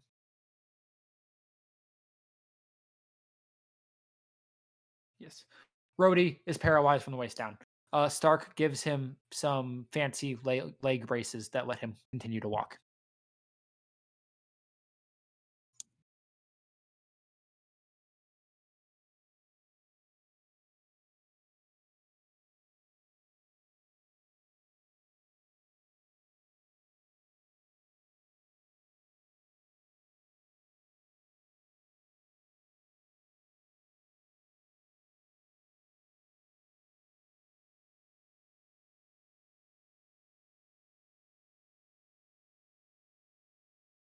Right. Yeah. Yeah. Without the leg braces, he is still undeniably in a wheelchair.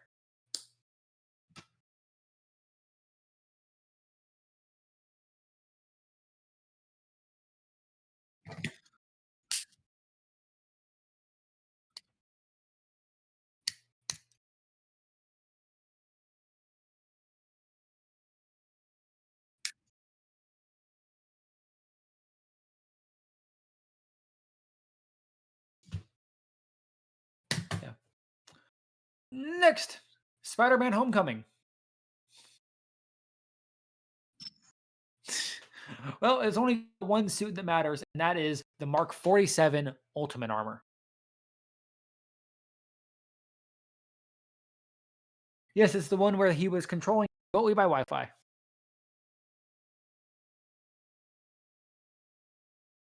Other than that, it is yep, yep. Has those big little mini drones that help put the shit back together.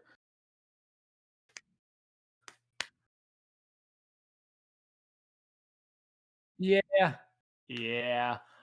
Um, the other end of that though is it is functionally identical to 6. Like it does the same thing. Next, in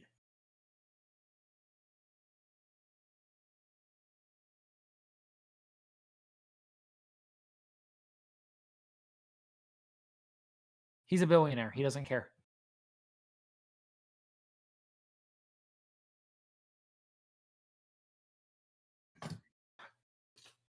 Yeah. That said, his suits also have a habit of getting destroyed. The 43, 44, 45 were all destroyed in varying ways. Everything before the 42 was destroyed.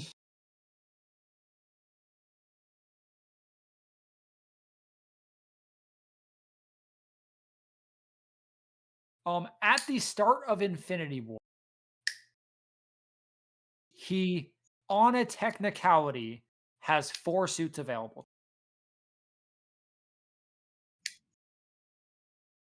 Yes. At the start of Infinity War, he has the Mark 47, which we just covered, and the Mark 48, Hulkbuster 2.0.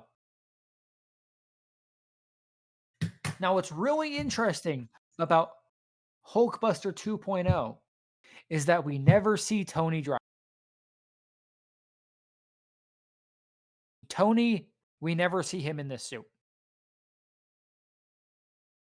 This suit this suit does see combat and it is piloted, just not by Tony. Bruce Banner. Yes, at the beginning of Infinity War, Hulk gets his ass handed to him by Thanos. out for the rest of the movie. So Banner gets to drive Hulkbuster.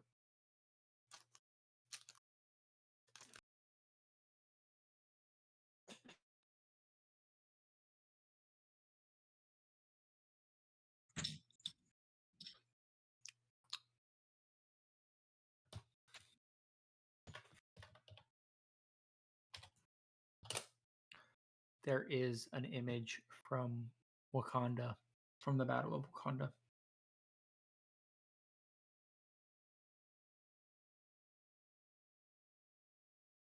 I'm trying to find the image I actually want.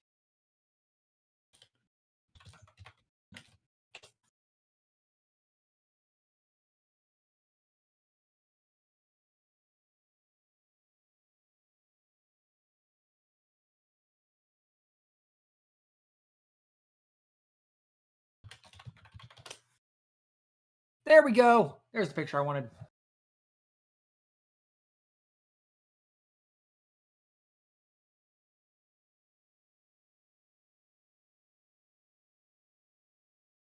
No. Hulk was refusing. What? No, the problem at this point was that Hulk was refusing to come out.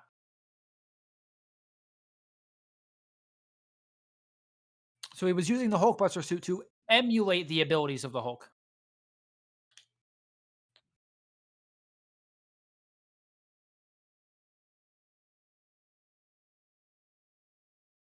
Yeah.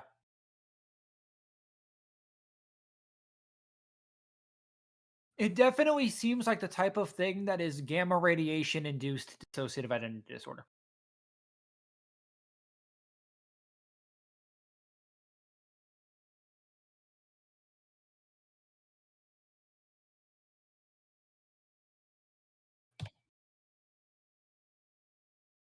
Like, it's a fairly apt comparison.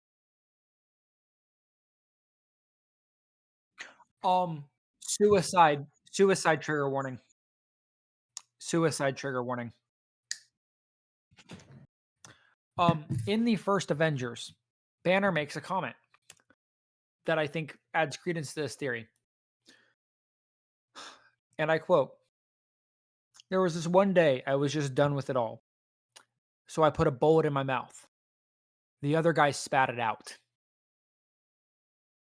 E- End quote.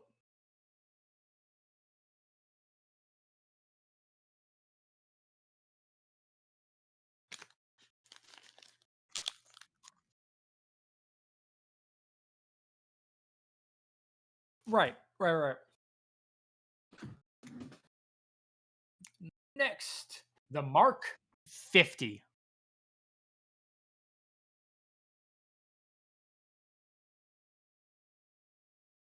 You want to know why it looks so much more sleek? Because it's nanotech.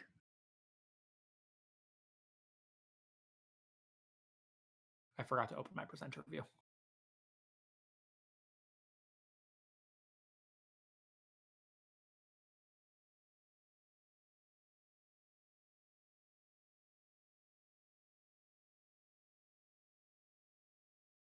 Yes, and he can on the fly reform them and use them to make repairs. He can combine his feet together to make one massive thruster. He has, for lack of better terms, wings that shoot massive repulsor beams. They can make shields. They can make bigger, stronger cannons. They can make blades, one of which is ripped off of his arm and used to stab him by Thanos. Yeah, like he goes to stab Thanos with one of the blades. Thanos catches his arm, rips off the blade, turns it around, and stabs him in the gut.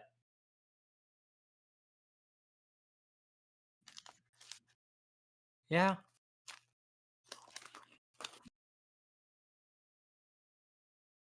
Yes. This is his first nanotech suit, and it was not at all done yet. Like, it was not made for the combat that it faced. What?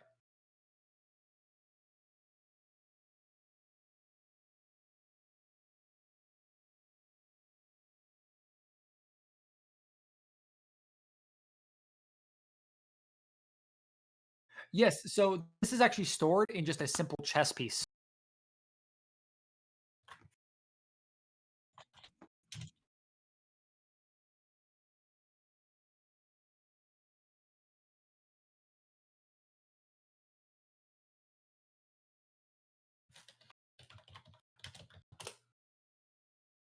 Is it not going to show it to me?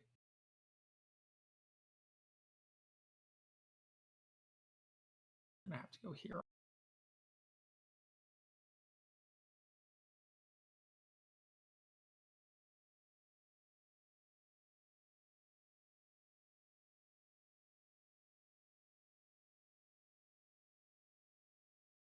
Okay, it's not going to show it to me, though it does show me a number of weapons.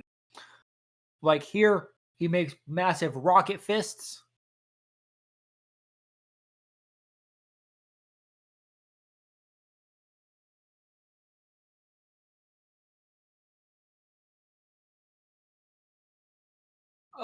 Actually, it's honestly bad quality on the wiki. So, um, it combining feet into this one massive thruster,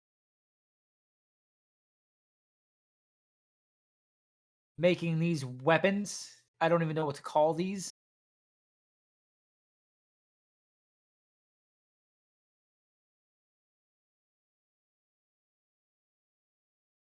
Well, no, they shoot lasers.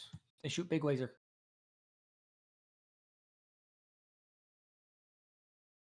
No. Back here we have Bruce Banner being unable to turn into the Hulk because Hulk's scared of Thanos. Yes. Giant Blade.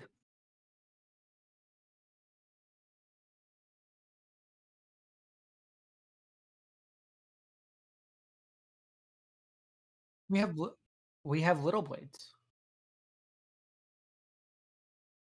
Here you can see where where you really start to see the damage that the suit's taking because it wasn't made for combat. There's a repulsor there, barely.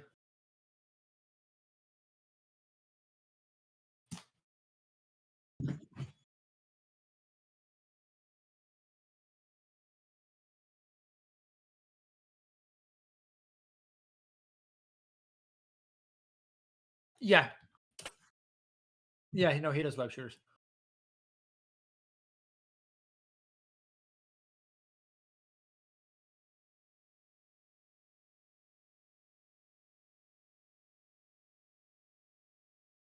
That's fine.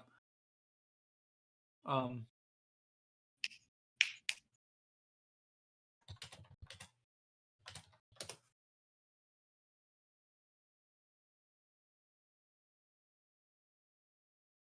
Wait, this is a much longer clip than I need. I don't want to watch an ad. Free advertising for base 44. They suck.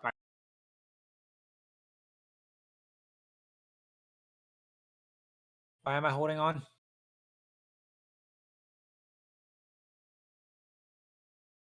Hello?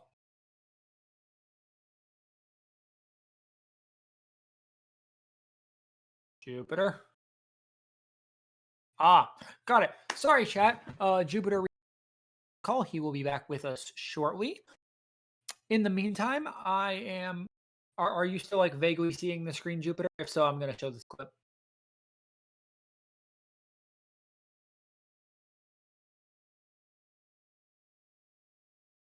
Please figure out where I'm going.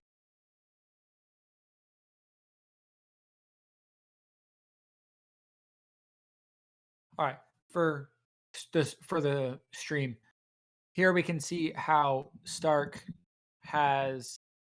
Come on, has this chest piece under his jacket. That is the suit. That is how it is stored.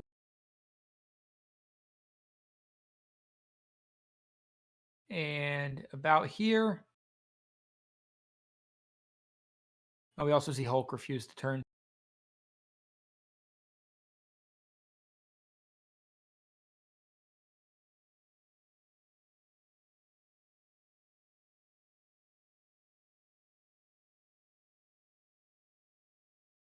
He double taps, and it becomes the suit just like that.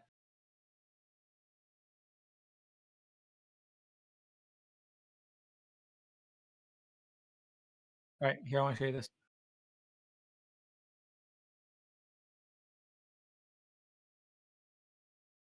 So this is what it looks like when it's just in storage. It's just this little nanotech thing on his chest.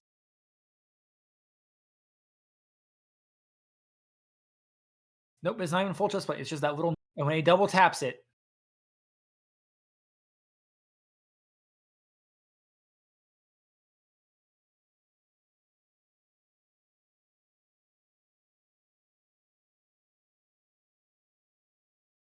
yeah, it works.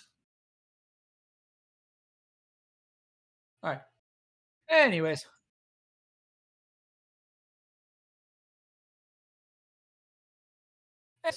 we then have the iron. Sorry, the warm and it has the leg braces built in. Yep. So yeah, even paralyzed from the way he is fully capable.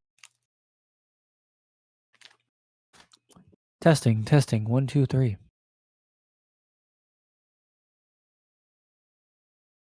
So that's better. All right. Yeah, you're all right. Yeah. So basically the same weaponry as all machine suits with a slightly better back cannon. Well, not smart back cannon with the same power. And the leg brace is built in so he can still walk and fly despite being paralyzed.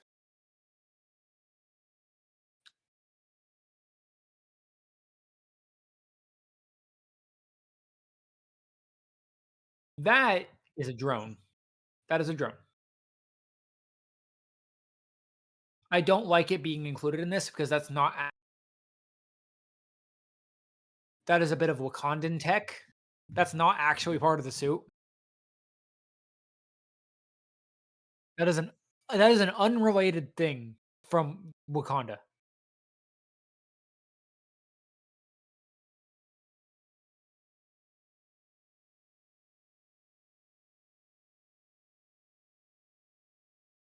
Well, they do have Wakanda tech. We actually see the suit in the Battle of Wakanda.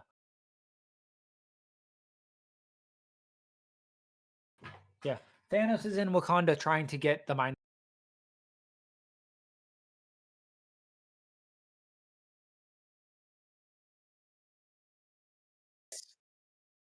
Yes, yes, it is. I don't have it on here because Iron Man doesn't show up in it, but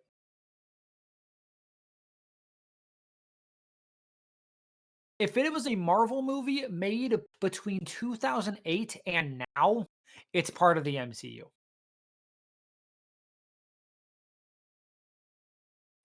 barring Deadpool 2. But Deadpool 2 is live action.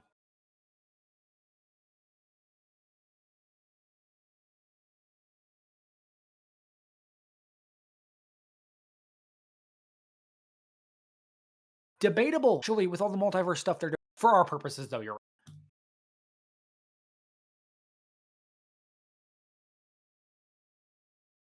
All right. Moving on.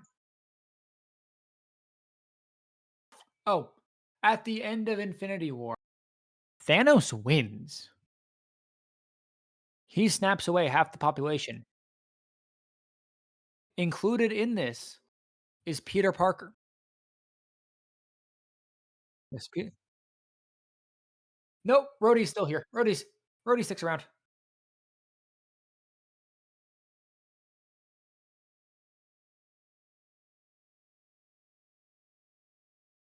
Yeah, yeah, he's a junior in high school, I believe. Yeah, yeah, something like that. Endgame. All right, pop quiz. What was Tony's trauma response after the first Avengers. Yes, after the first Avengers movie. Yes, make 35 suits. You wanna know what his response was after 4? No, he made 35 suits. He made 35 suits. Yes, this one we go through much faster. You wanna know why we go through it much faster? Because we know nothing about 50.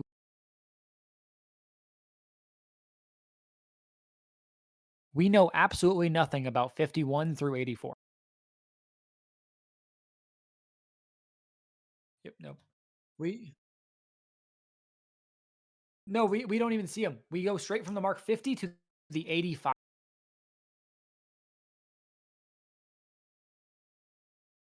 The mark Yeah, yes. This is the culmination of every single suit up to this point. If a previous suit could do it, this probably can too.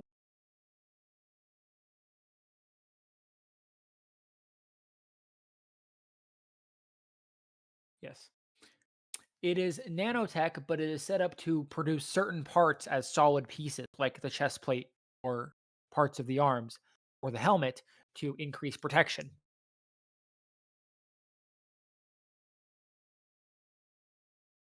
Ri- Yes. It is also it is also capable of holding all 6 infinity stones.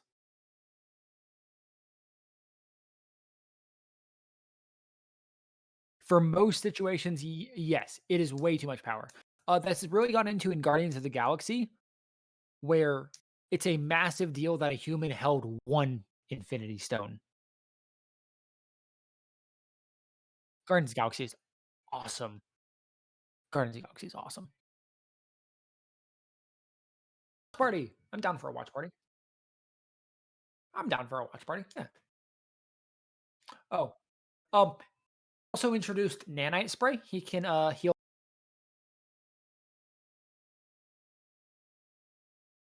He can heal wounds. Yes, with the nanites. Not just his own, but those of others.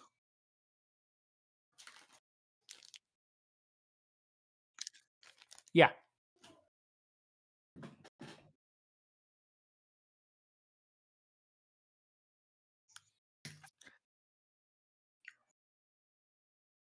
Yet. Yet. All right. Next up, the Mark. The Mark 49. Does that sound out of order? That's because it is. It sounds out of order because it's out of order. The Mark 49 was made before Infinity War. It just didn't see screen. Tell me what you know.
Right.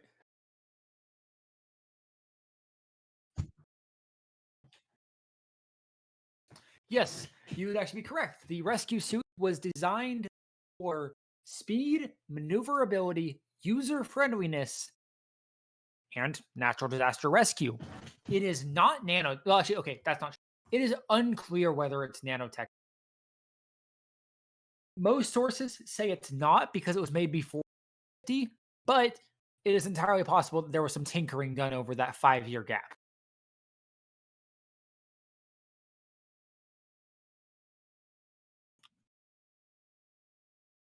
Right. Um.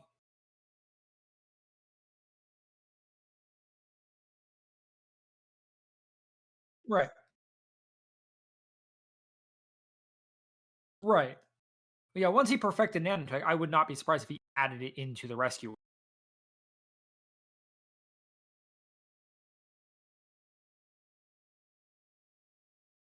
Right.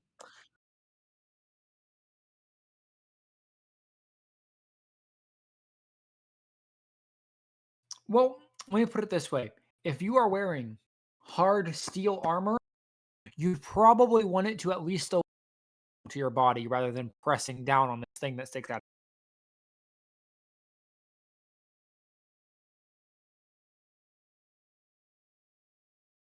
Yeah, if you make it the shape of a masculist, it's gonna compress and it's not gonna be comfortable.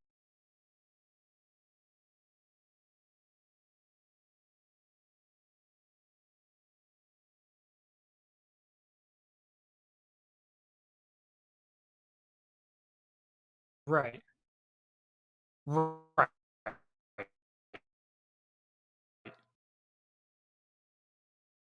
Yeah. I yes. Yes. It was absolutely designed to be lighter, more maneuverable. Yeah. Next up, the War Machine Mark V, the Cosmic Iron Patriot.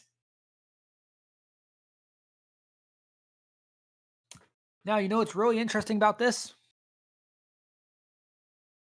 What's really interesting is that we're talking about the Mark VI.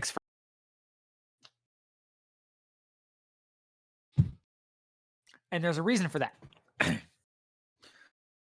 Near the end of Endgame, there is the battle for the battle for Earth takes place after a whole mess of time travel brings the 2014 Thanos to 2023.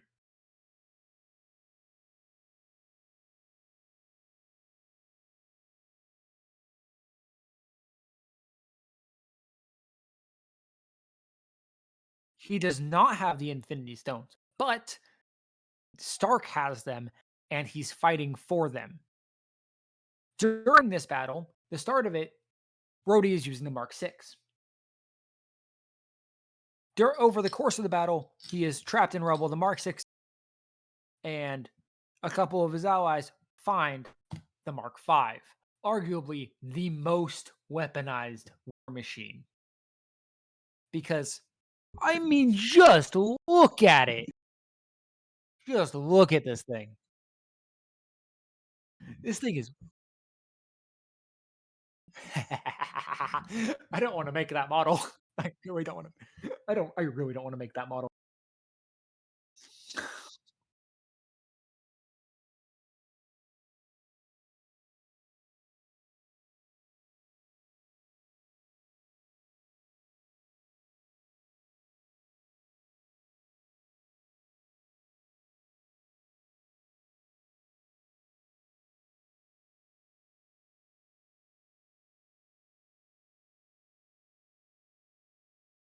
Yeah, I know. Yeah, I know. Yes. Yeah. This thing is a ridiculous amount of firepower. This is what it uses for the majority of the battle for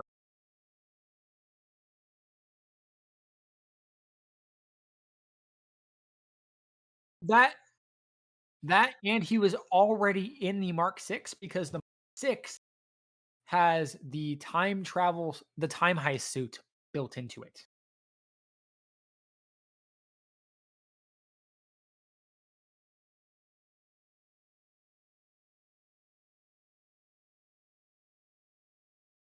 I am down for that. Will not be doing it on stream.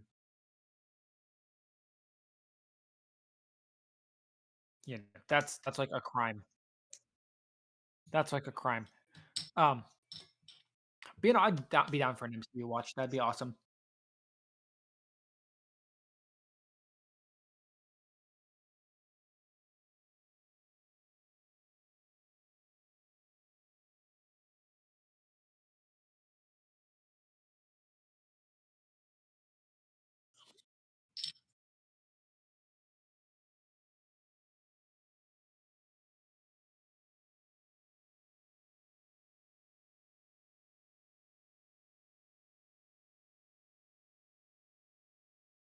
We have been live 2.5 hours.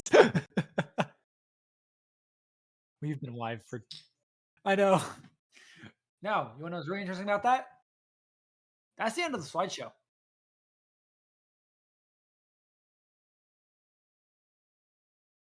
Partially because I was speeding through Iron Man 3. Um, I could go back on a couple of these and talk about.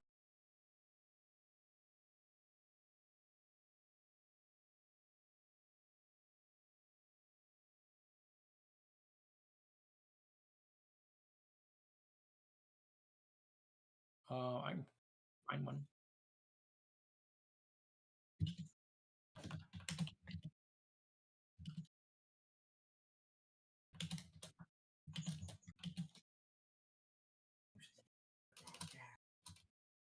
Yes. Do you need something? Yeah, we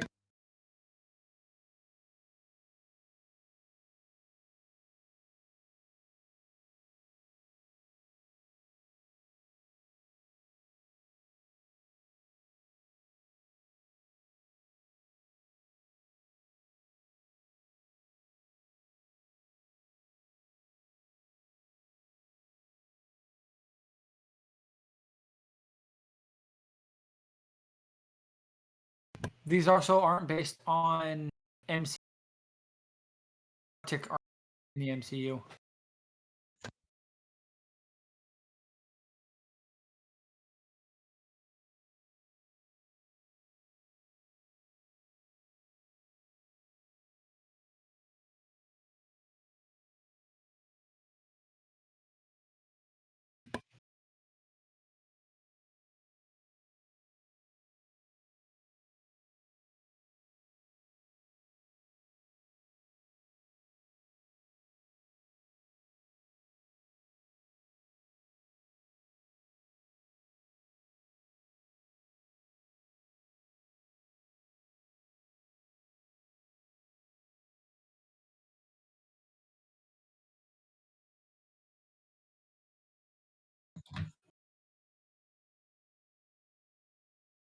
Definitely interesting.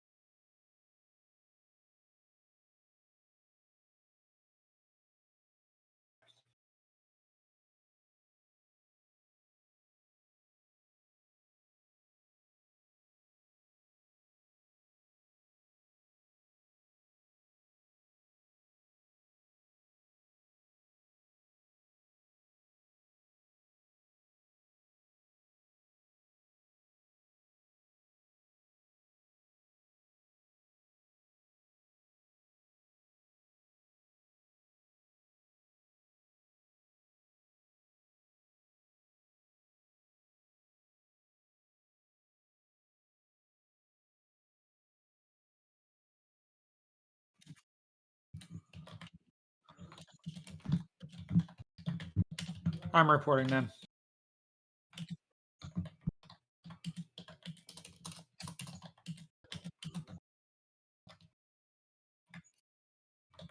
Yeah.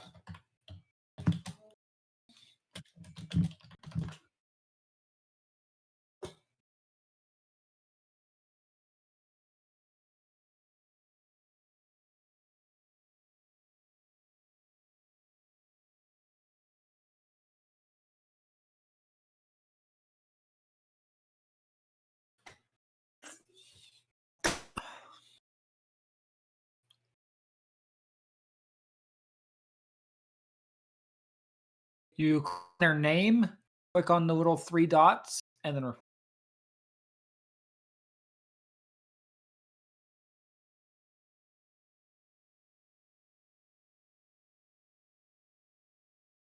account created 2 days ago.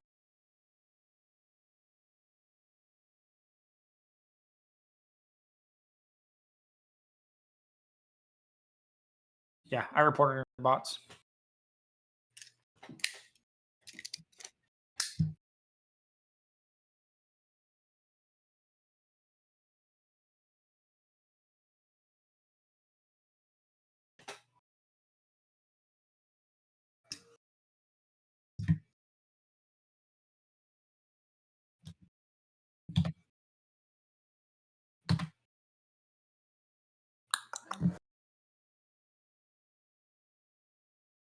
That's not your fault.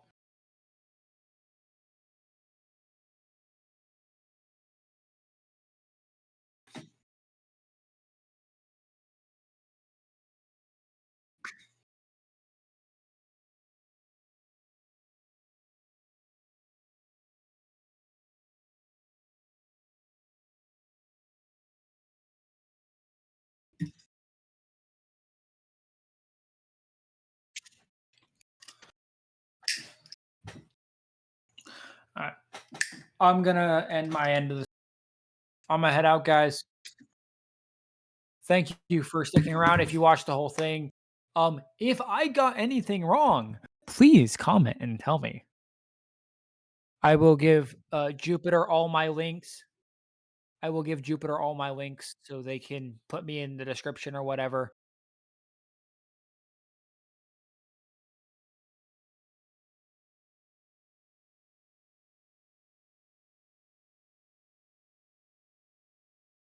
You'll just want to edit out like the first 20 minutes where we were just BSing.